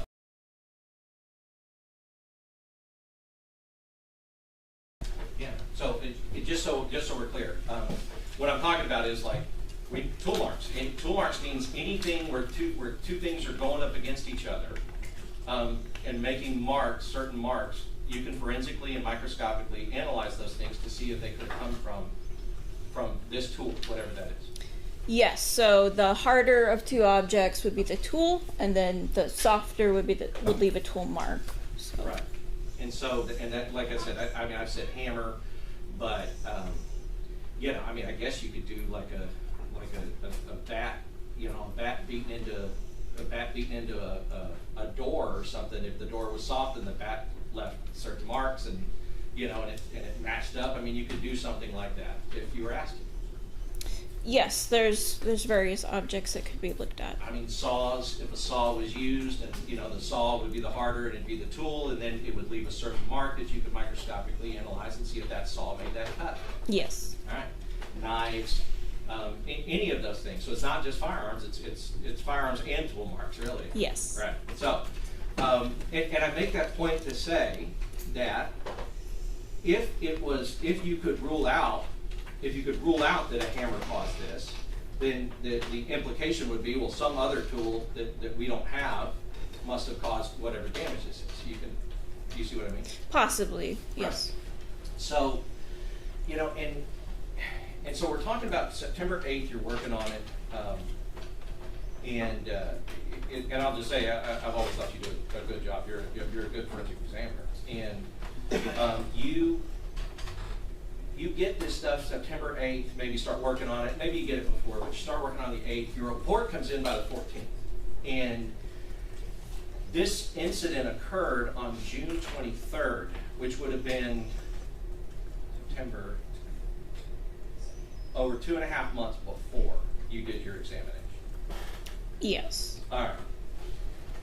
And you would agree that your examination is an important part of an investigation, typically criminal investigations, to either determine or rule out what happened in these scenarios. Yes. Right. So, you also, I don't know if you know, but Ms. Perez was shot twice. We had a medical examiner yesterday testify that it is impossible if somebody is shot twice. The only possibilities are one person shot her twice, or two people shot her once. But it is impossible that 3 people shot her once. Does that make sense to you? If there's only 2 bullet holes. Okay. All right. So, all 3 of these men were arrested for murder on June 23rd, 2023. And you would agree that that is 2.5 months before you're even able to do this analysis to figure out which of these guns actually shot the person. So to be clear, the evidence did come into our lab on July 3rd, 2023. So it came in on July 3rd. So they're arrested for murder June 23rd, 2023, like 16 hours after the incident. And even though it came in on July 3rd, you didn't, no fault of yours, but you didn't do the analysis to be able to tell the police department and to tell the people that arrested them for murder exactly what your findings were. Those findings had not been made by the time that they were arrested on June 23rd, right? Correct. My findings were September 14th. Right. And so, you see what I mean? And usually you would agree that you would do your work and then make your findings, and then there would be, you know, that's part of the investigation of any kind of offense. That would be the normal part. I mean, that isn't my determination. But it would be an important, because I'm going to say you are an important part of these investigations, and I think that you would agree that you're an important part, because when you're talking about an officer-involved shooting, you're trying to figure out which bullet came from which gun, right? Correct. This timeline is pretty fast for us in our laboratory. Sure. We do have a 1 to 2 year backlog currently, so. But they told you that this was important and that you needed to rush it, I guess. Is that why it got fast? I think so. Yep. And so But regardless, you are willing to, like, because you're one supervisor, or maybe the supervisor now. Okay, Yes. And congratulations. I don't know if you were last time I talked to you, but congrats. As the supervisor, you were willing to say, yeah, I mean, I don't worry about the backlog. I'll rush it to make sure that we get it right. I'll rush it to make sure I can get the findings for you as soon as possible. Yes, I was not supervisor for that initial part, but Understood. for the other ones I was. But and obviously somebody agreed that, like, yep, okay, you want it done quicker, we'll do it quicker, right? Yes. But still, they arrested them for murder on the day that it happened before you could do your findings. You agreed with that as well. Yes, if that's the dates, then. I'll pass it. The judge, yes. Do you mind taking the Microphone. Pretty loud, probably. Yeah. Ms. Warden, you talked about finding some lead fragments. What, in your opinion, were lead fragments? Yes. Okay, you can't testify to a scientific certainty those were lead fragments, correct? That's just my opinion that they were lead fragments. I mean, you didn't conduct any chemical testing to prove they were lead fragments, correct? No. Okay.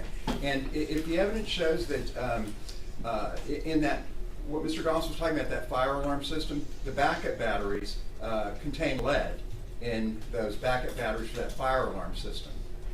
Okay? And if the evidence shows that there were at least 13 of those batteries inside that apartment, could that account for some of the lead you found? I'm sorry, you were saying batteries? Yes, backup batteries for a fire alarm system. Oh.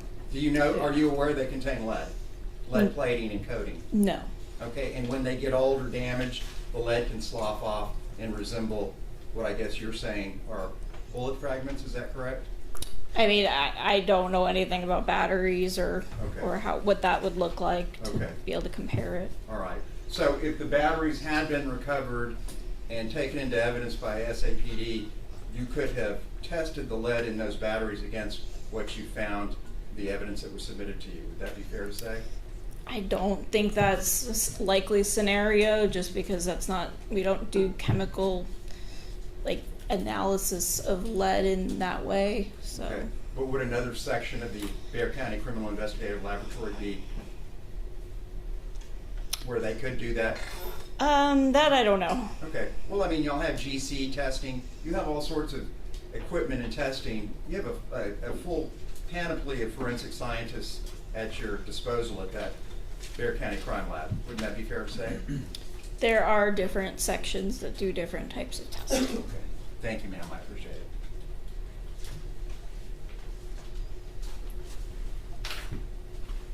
Thank you. Your Honor, I'll be brief. Is it okay if I stand by the witness? Yes. Okay. I'm not going to rehash everything that's been covered. My name is Christian Newman. I represent Mr. Flores along with Mr. Nisbet. I just want to hit some timeline things real quick with you because I got a little confused because there's a bunch of different submissions that happened here, right? Yes. And we can tell by the litany of bags that there's things that maybe went to multiple places even at the lab, right? Yes. And so on that note, you're not part of the DNA section, right? I'm not. Okay. But if there's testing, multiple types of testing that need to be done on an item like a projectile, they should go in a particular order, correct? Yes. And so if we're talking about DNA and firearms and tool mark happening on a projectile, what's the order that things should happen with something like that? It would go to the DNA section first, because typically when we receive bullets, we will clean them and remove any biological material. Okay. And when you receive evidence at the lab, there's these evidence submission forms that are submitted, right? Yes. Okay. And so they have the relevant information so that you can keep track of items, right? Yes. And make sure we maintain the integrity of the chain of custody, right? Correct. Okay. And on those forms, there's things like the name of the investigator on the case, right? Yes. So in this case, it'd be Ronald Soto. Yes. Be the alleged offense date for the case, right? Yes. As well as a list of the items of evidence that need to be looked at or being requested to be looked at, right? Yes. And they'll give a description of what it is they want done, right? Yes. And if it's not asked for in that form, it's not going to be done, right? It just depends. Okay. There's some things that are just kind of like a default that we will do, but So what's an example of that?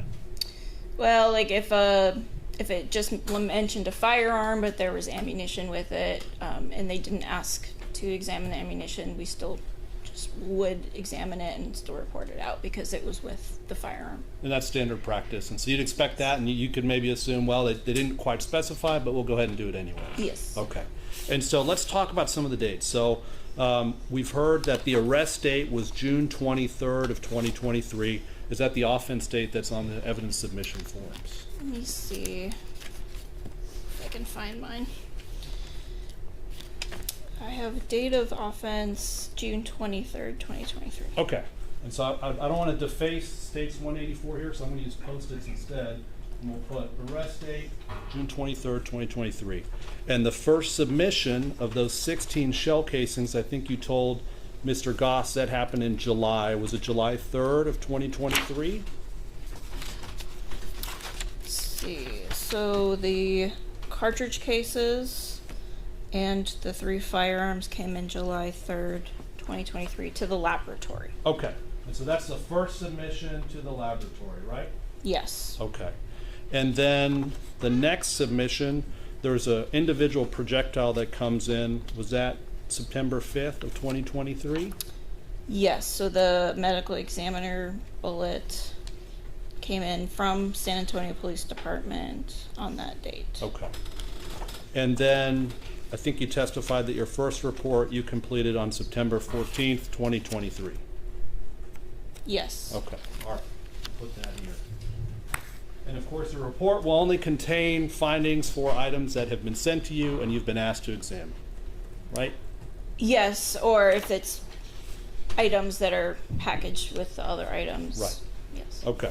And then there's another submission that happens a year later in September of 2024.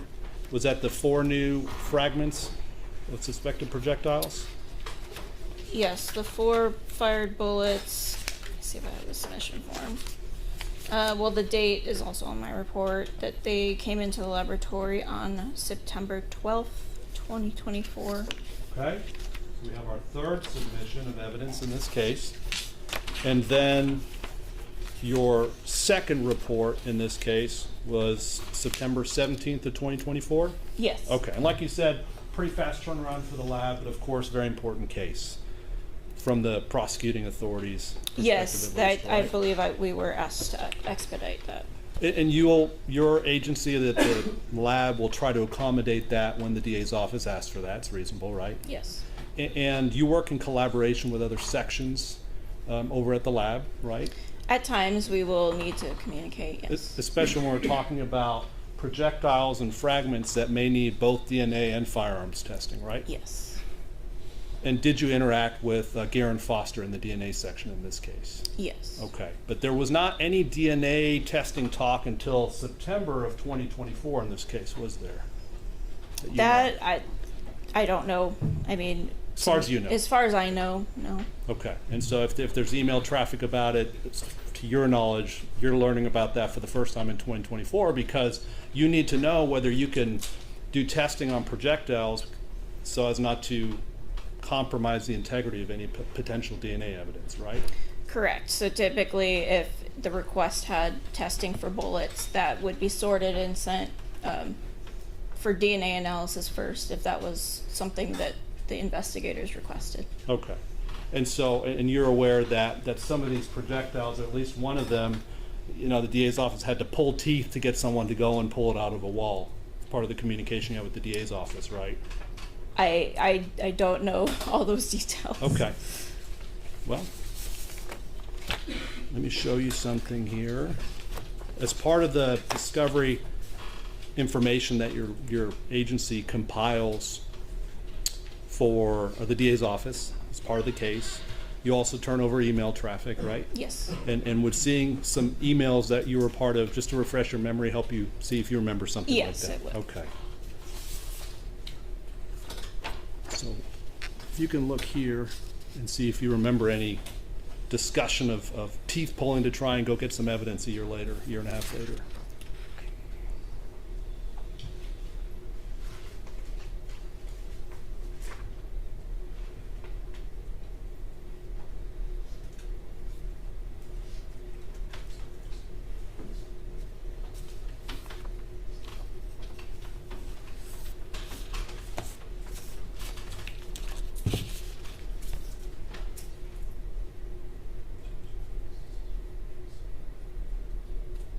Yes, so I do see, if I were to quote, pulling teeth was a term used by Jeff Mulliner in an email.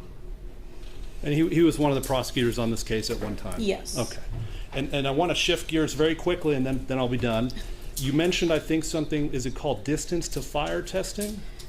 So muzzle to target distance determination is a type of testing that we sometimes do, and essentially when we do it, we are evaluating the distance the muzzle of a firearm may be from the target that it struck, and that would be by analyzing things like the various gunshot residues that are left on, say, a piece of clothing. That's one of the only times we'll do a type of chemical test, is the test for partially burnt gunpowder and vaporous lead residues that might be left on clothing from that discharge with the bullet. And that's testing you would only engage in if it was requested of you, of course. Yes, and then they would have to submit various things such as the clothing.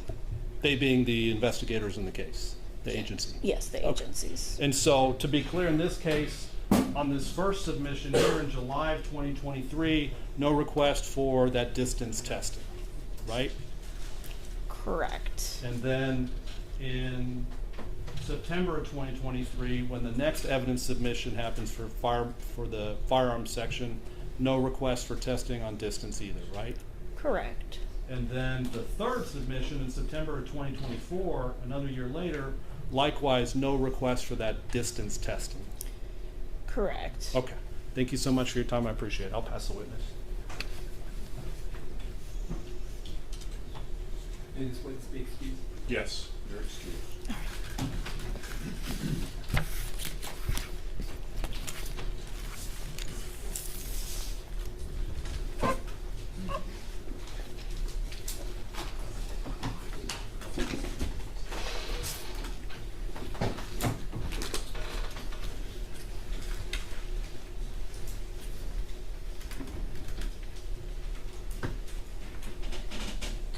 All right, State, you can call your next witness. Your Honor, the state will call Detective Deanna Platt.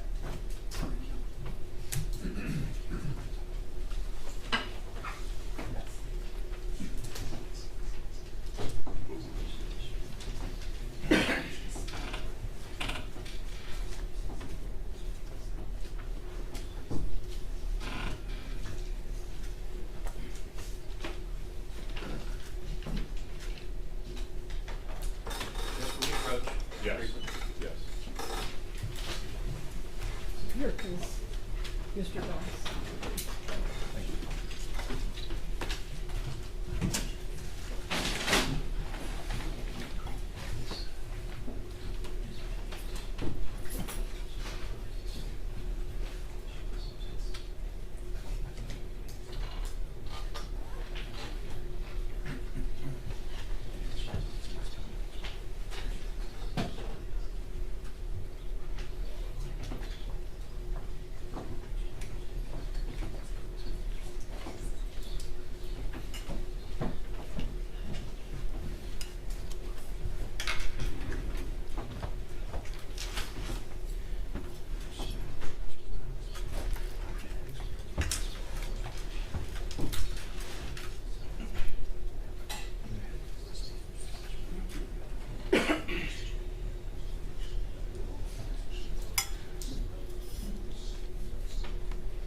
Mr. Lewin, would you mind putting this mic on his table over there? Okay. Thank you. Sure. All right, I'm going to swear you in, okay? Yes. Do you solemnly swear or affirm that the testimony you give in this matter will be the truth, the whole truth, and nothing but the truth, so help you God? Yes, I do. All right, you may need to adjust the microphone, make sure everybody can hear you. Okay. Can you introduce yourself to the jury and spell your name for the court reporter, please? Deanna Platt, DeannaPlatt. All right, state. And ma'am, how long have you been an officer with San Antonio Police Department? This is my 13th year. And how long have you been a detective with San Antonio Police Department? Since 2019, 6 years. And how long after you became a detective? What's your current assignment? I work in the homicide unit Okay, how long have you been a homicide detective? since I promoted in 2019.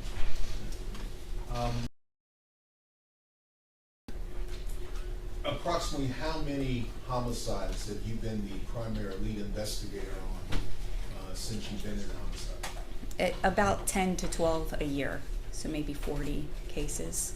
Okay. And over your 2019, approximately 6 years in homicide, have you also worked or been the lead investigator for officer-involved shootings? Yes, I have.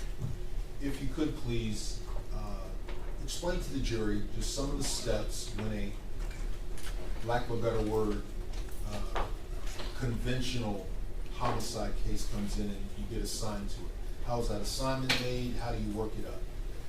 Well, in a normal murder case, when it's not involving a police, because I work in the homicide unit, but the homicide unit is separated into two details. So you have the murder section, and then you have the aggravated assault section that handles everything else. In the murder section, we handle murder cases and we handle officer-involved shooting cases. And so when we respond to a murder case, usually two detectives go out to the scene, and so it'll be your primary detective and then the detective that assists with the case. When you have an officer-involved shooting, you have two detectives that respond, the same thing, the primary and the assisting detective, and then any additional detectives that are required based off the number of officers involved.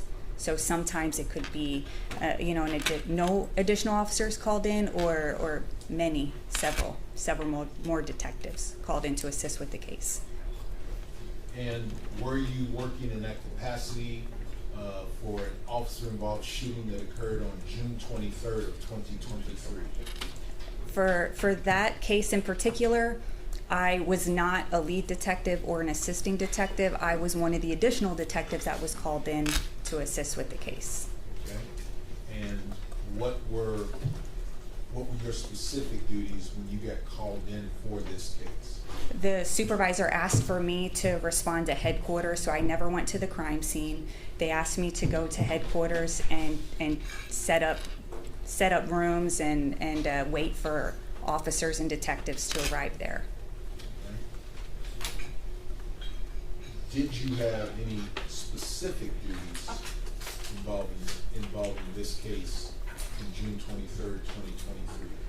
I was tasked with interviewing one of the shooting officers. Okay. And can you identify who that was? Sergeant Flores. Okay. What did you do to prepare for the interview with Sergeant Flores? So the way our office is set up is it's all cubicles, so it's open spaces, basically, no privacy in your cubicle. The sergeant's offices, they all have doors, right? So there's privacy there. So what we do in all officer-involved shooting cases is whoever the shooting officer is and the officer who's assigned to sit with them waits with them inside of a sergeant office with the door closed, so this way they have privacy. Okay. And so I was tasked with setting up those offices. all right. Any needs they had, they would relay to you, and you would try to facilitate them? Yes. Okay. When an officer, both an officer who's acting in the officer-involved shooting or witness officers, what else happens once they get back to public safety headquarters? To your knowledge, what is the first thing? The officers wear body cameras. So the body cameras, the sergeants generally take the body cameras from the officers that are involved, and they get docked, so this way then they can be downloaded right away for viewing. And that docking process takes the mechanical camera they wear on their uniforms, it's put onto some type of stand, and then the contents, the video, is downloaded into the computers and the servers within the department. Right, there's a whole docking station on the wall. Each camera is placed in the docking station, and then it's automatically uploaded to our system, which is Axon or evidence.com. Right? And then by going over, and what type of arrangements have to be made such that any officer or the officer whose camera was, what has to happen to enable them to view the footage that their camera has recorded? What has to happen? So typically an officer can view their own body-worn camera video. In officer-involved shootings, those videos are restricted for members of the shooting team, which is homicide. Homicide detectives can view those. And so one of us, when we set up the offices, we also sign on to the computer and sign on to Axon to give them access to view the video. Okay. And did you follow those steps to make the body-worn camera video available to Sergeant Flores that day? Yes, I did. Now, routinely, if I were just a patrol officer, whose body-worn camera could I see? A patrol officer, I believe a patrol officer only views his own body-worn camera. If depending on the rank, I mean, he can't view mine, he can't view anybody else's, his own. But a sergeant or a supervisor, do they have greater access? A sergeant or supervisor does, yes, in other cases. Right. To your knowledge, were there any restrictions once you set up the system and signed on for Sergeant Flores? The body-worn camera team or sergeant restricts access to those videos as soon as possible, and for the purpose of no one else in the department being able to view those videos other than the shooting team. But you made Sergeant Flores' video available to you? So when I signed on, every video, when I sign on to a computer with Axon, every video that's a part of the shooting team, my access gives him access to view it. So when I signed in, he could view any video that was available. Okay. And video, we're talking video that responds to SAPD case number 23-137586? If I may refer to my statement and the written statement, because I don't have the case number memorized.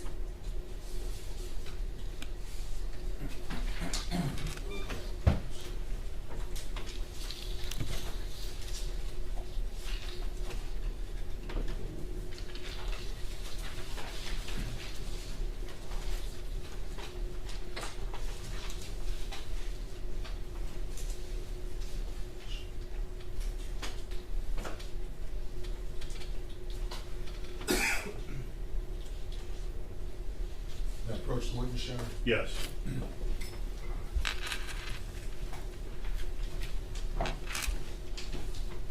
Detective, I'm showing you what has been marked as States Exhibits numbers 188 and 189 for identification.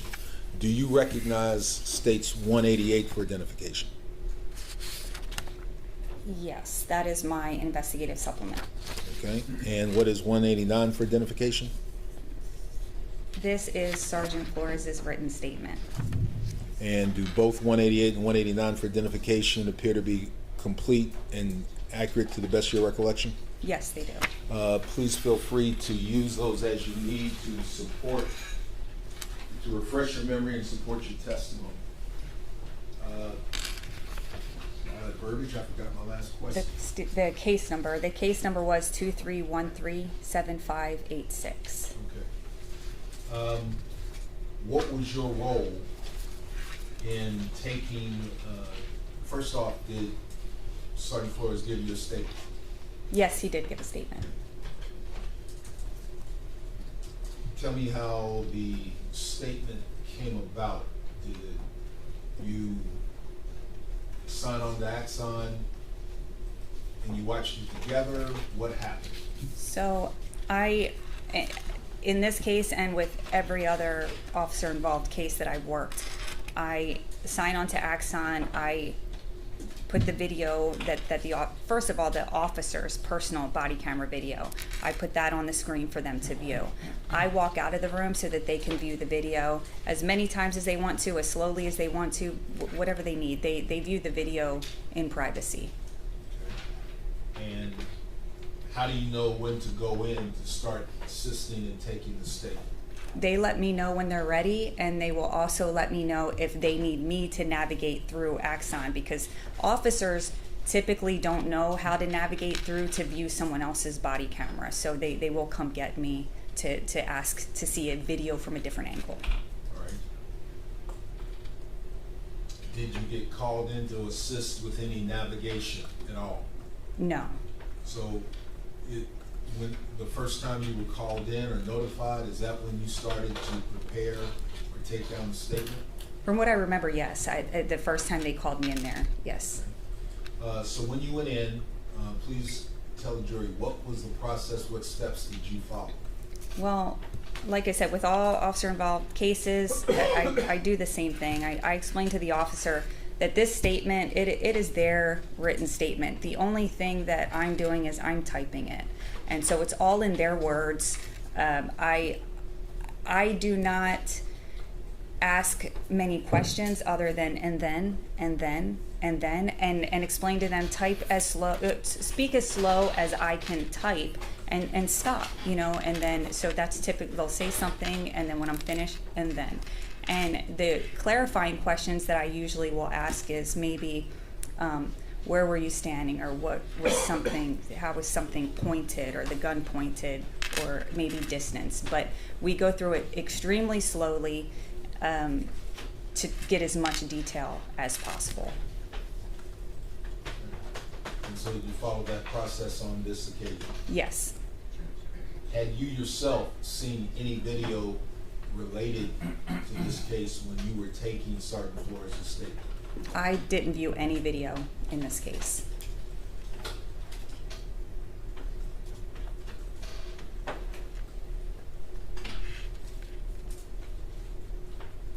From the statement you took, how is it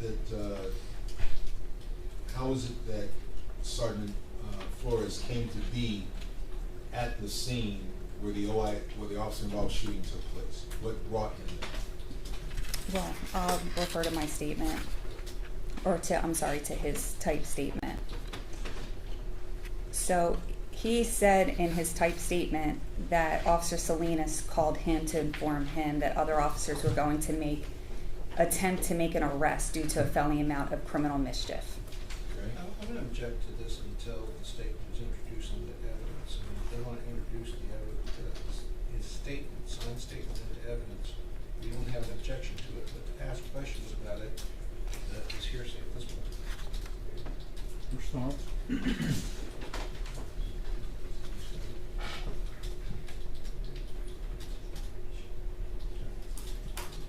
At this point, Your Honor, it is an admission by a party opponent. It's voluntary. I'm simply questioning the witness to it. All right, I'll overrule. Well, we asked that the written statement be introduced into evidence. She's reading from the written statement. So, All right, I'll just instruct the witness, you're welcome to use whatever statement to refresh your memory beyond that. It's not something you should read. Okay. Yes. So if you would just review it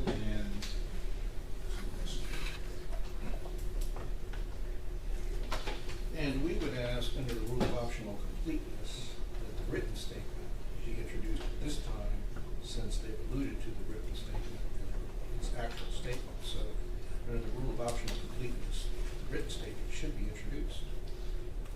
Response? Your Honor, there's nothing that's happened under the rule of optional completeness. There is no misimpression that has been left. I'd like to finish my direct. All right, I'll overrule the objection, and counsel will have the ability to cross.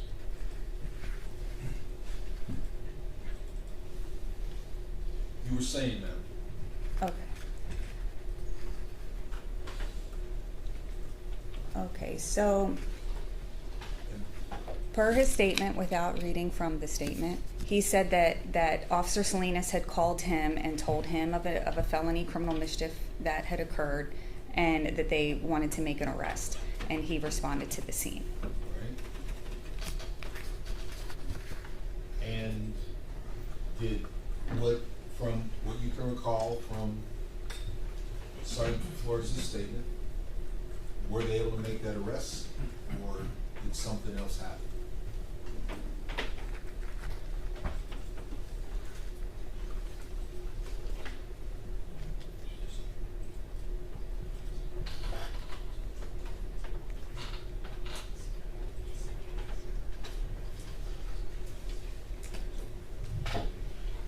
Okay.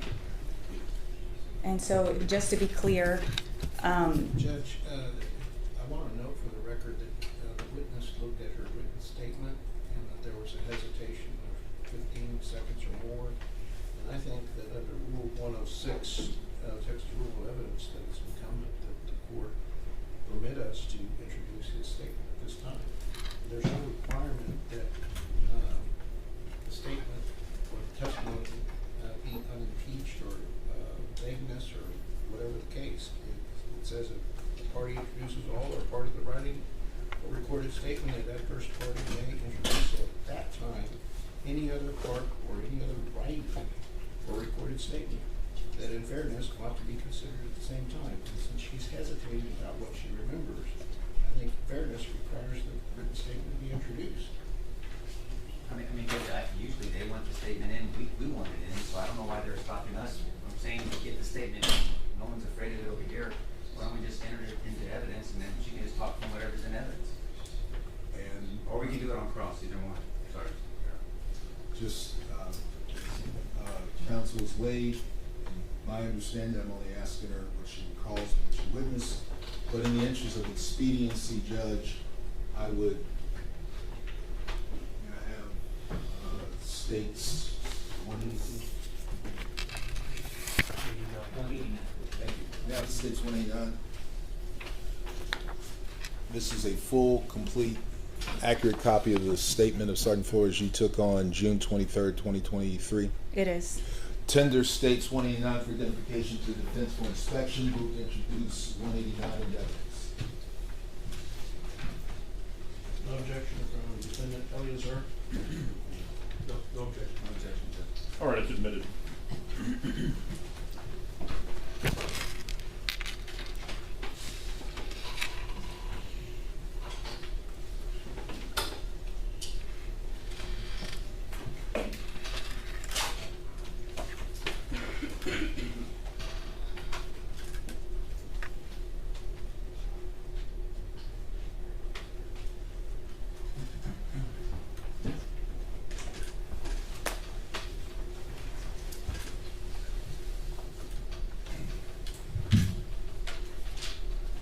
So I believe the last question I'd ask you, what caused Sergeant Flores to move to the apartments at 6200 Old Pearsall? Okay, so just to be clear, you don't want me to read the statement, or should I be reading the statement? This one is in I'm not evidence. sure. You're good. I just. Okay, so he says that when he had arrived at the apartment complex, Officer Salinas advised him the female suspect assaulted him with a candle in a glass jar while the officers were attempting to make the arrest. He saw visible injuries on Officer Salinas' forearm as a result of being struck with the glass candle. Officer Salinas told him the suspect had a hammer in her possession. Right. And then in the next paragraph, it talks that he approaches the apartment. So as he walked toward the back patio of the suspect's apartment with Officer Salinas, other officers updated him and said the suspect placed the hammer down on the couch inside of her residence. To the left side of the patio, there was a large window that was open. There was no screen on the window, and he was able to see directly inside the apartment. To the right side of the patio, directly next to the window, there was a glass door with no shades or curtains. Due to having an unobstructed view, he was able to observe the female suspect. He observed the hammer on the couch and recognized that she no longer was in possession of the hammer at that moment. The female suspect was yelling and acting irate. He asked the suspect if she was going to cooperate and come outside her apartment, but she would not comply. He began coordinating with officers on scene to determine the plan of action to take to apprehend the suspect. Officer Alejandro was designated as the contact officer to communicate with the suspect. Officer Villalobos and Sergeant Rivera were armed with less lethal weapons, one with a taser and one with a shotgun with beanbag rounds, and he had his duty-issued weapon. All right? And from what he put in his statement, Judge. Ms. Meyer. I'm sorry, I'm hearing the conversation coming from this way and I can't focus this way. Okay. All right.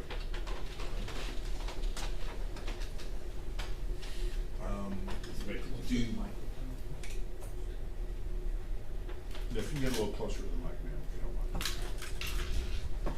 Thank you for letting me know, ma'am. I believe you left off with, The last paragraph. beginning of the last paragraph. Officer Villalobos told me the patio door told Sergeant Flores the patio door was unlocked. The plan was for Officer Villalobos and Sergeant Flores to enter the patio by climbing over the patio fence. Sergeant Rivera was positioned behind the patio to provide non-lethal cover. Officer Villalobos was the first to cross over the patio fence into the suspect's patio. Sergeant Flores saw Officer Villalobos remove the taser from the holster once he was on the patio. He began to cross over the patio fence and heard gunshots. Sergeant Flores perceived the gunshots as Sergeant Rivera firing the beanbag rounds at the suspect. He then saw the suspect walk away from them towards the couch where he had previously observed the hammer to be located. As she was walking towards the couch, it appeared that the beanbag rounds did not strike the female suspect. Okay, turning to the second page. I turned it on my copy, I forgot yours.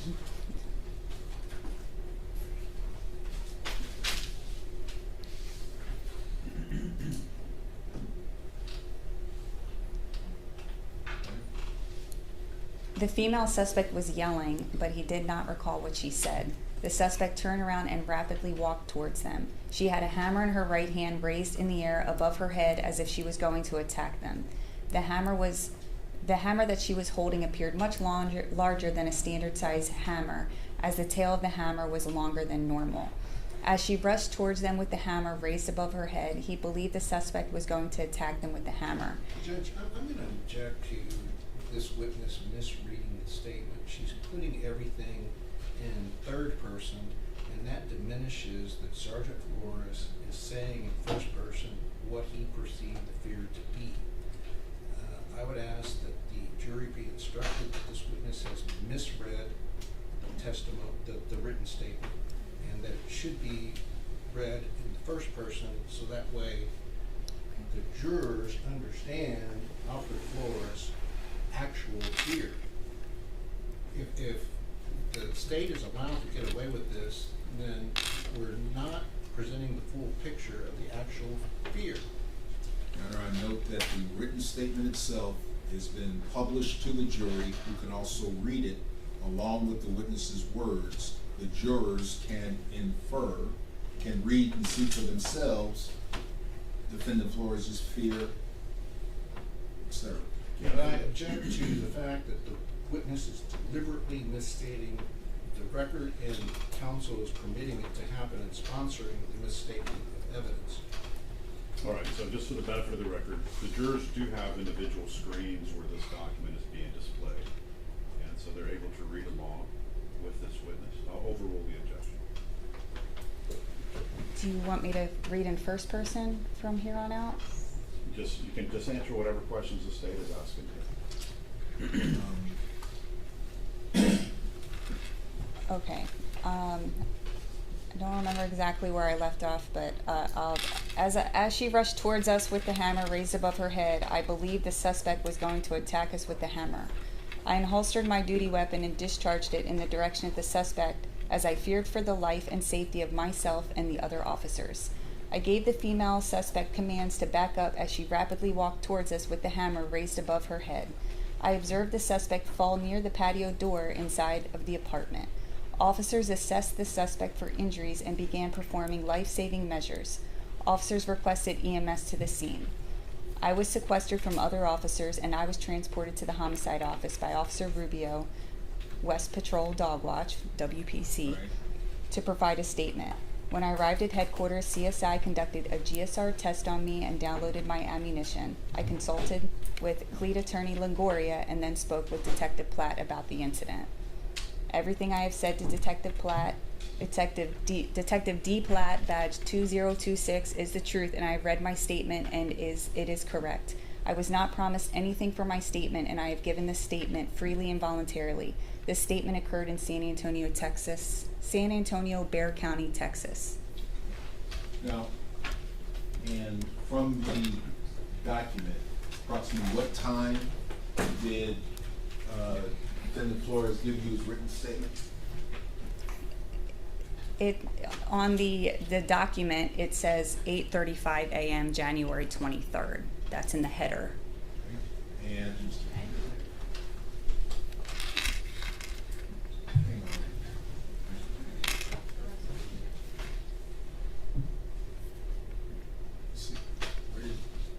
what's the date and time? June 23rd, 2023, 8:35 a.m. And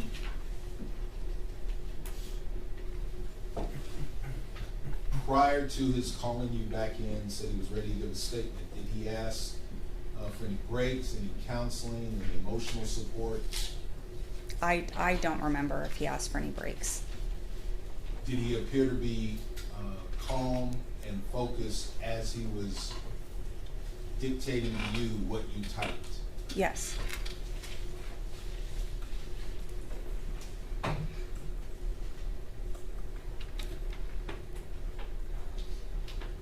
Did he make any mention about his being aware of any other people inside the apartment where the woman was? No, he didn't.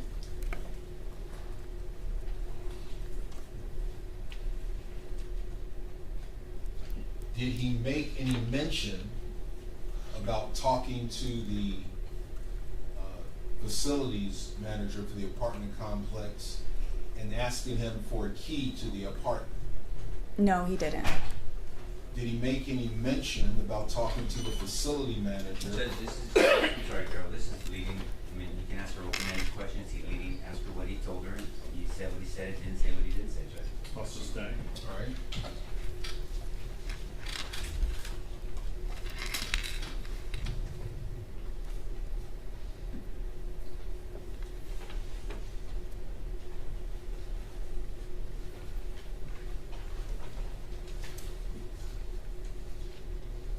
Does his statement explain what,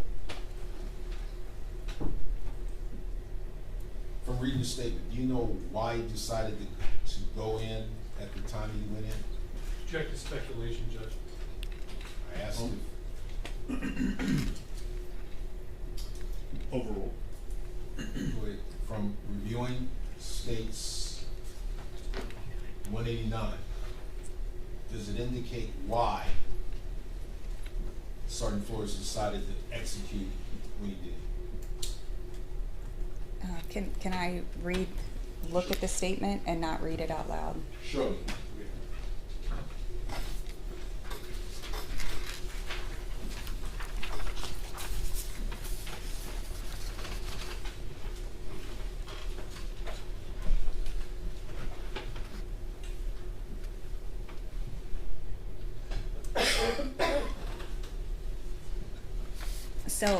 So it seems, as per the statement, that he was there for an assault of a peace officer, essentially is what he's saying, because Officer Salinas was hit in the arm with a candle. And so when they went over to the window, to the porch area, that's when they observed the hammer on the couch.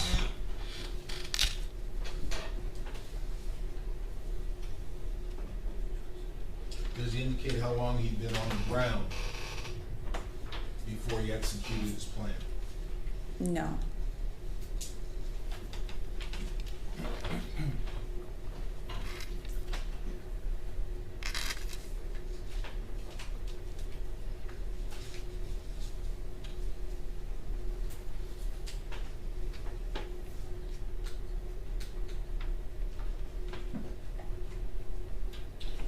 Who did he believe were firing the gunshots he heard?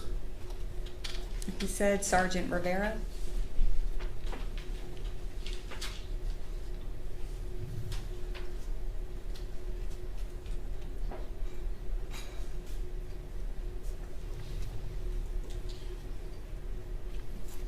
Did he consider asking for any additional resources?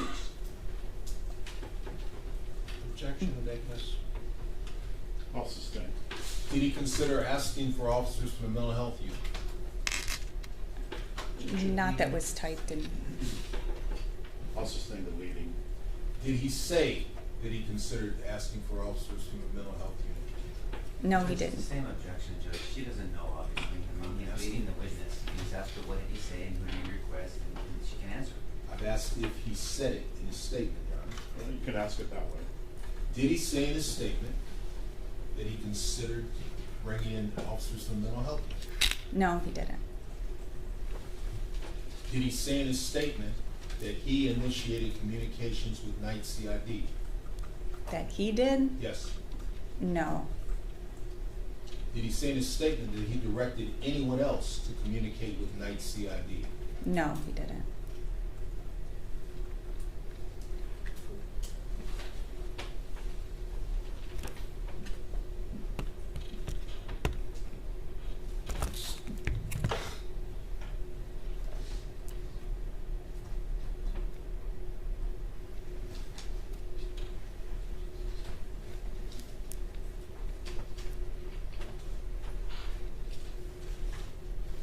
Did he say in his statement that he considered calling for SWAT?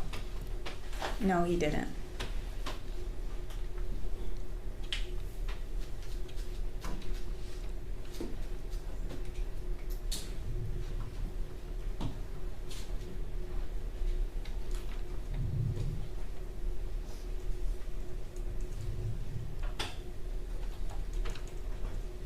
Does he say in his statement that he considered having Hire or anyone attempt to get a warrant?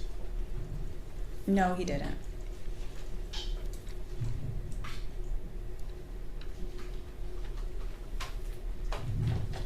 Does he say in his statement the time lapse between when Officer Salinas was hit in the forearm and when he executed his plan to enter? No, he didn't.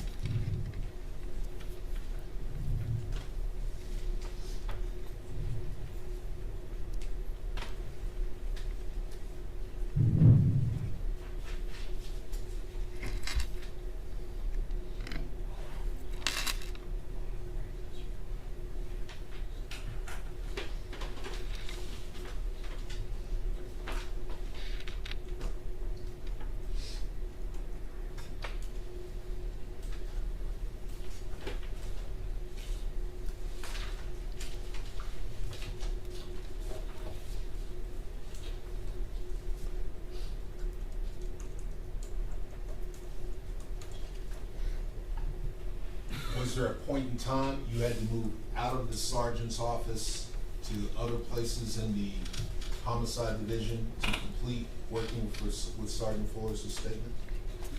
After I took his statement, because after he views the body camera, I complete the written statement. And then once the statement's done, it's reviewed by the sergeant. And if there's any sort of corrections that are made on the statement or recommendations, then I return it back. And in this case there was, but I don't remember what it was. I know I took the statement over to him so he could view it and let him know, these are the corrections that they would like to make. it's up to you if you want to make those changes. And he asked to view the body worn camera video again. And so I remember there was an issue with accessing it in the sergeant's office, so I walked him over to my desk and I pulled the video back up for him to view it another time. And is that the only time he asked? How many times did you make it available to him to view the body camera footage?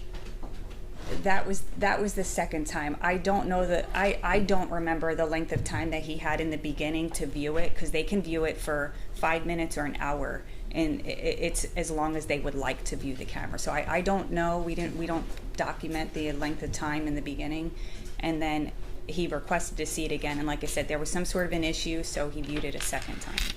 And that was my question. If he asked for it, you facilitate? Yes.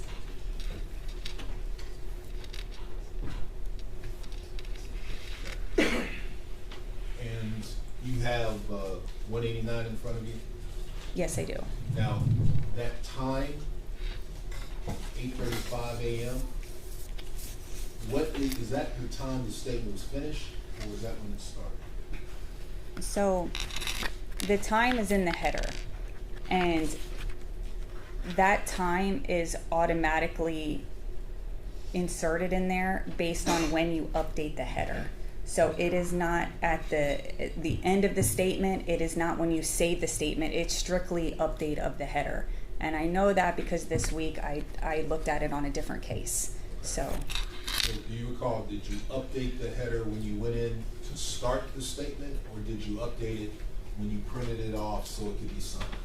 generally I do it in the beginning, but I am human and sometimes I make mistakes, and I go in and I adjust it at some point when I see that I didn't change the case number.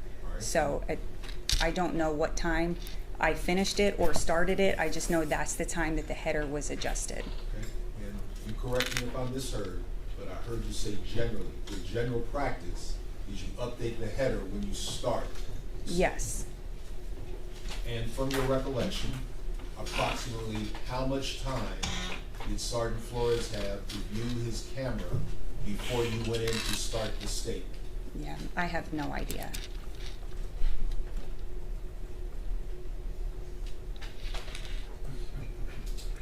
You recall what time you got into the public safety headquarters? No.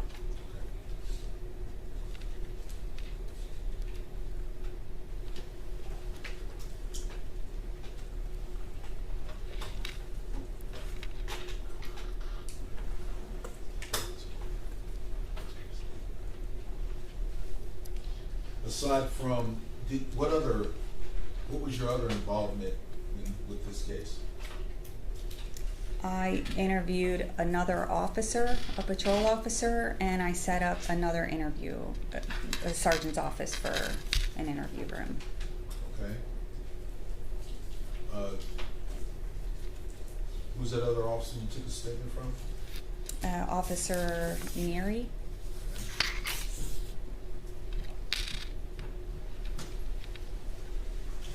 Aside from what you've told the jury today, did you have anything else to do with this case or this investigation? I did not. I have no further questions, Your Honor. I will pass the witness. All right, members of the jury, it's 1:11. I'll give you a lunch break. Let's come back no later than 2:15. All right, to the jury.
Attorney.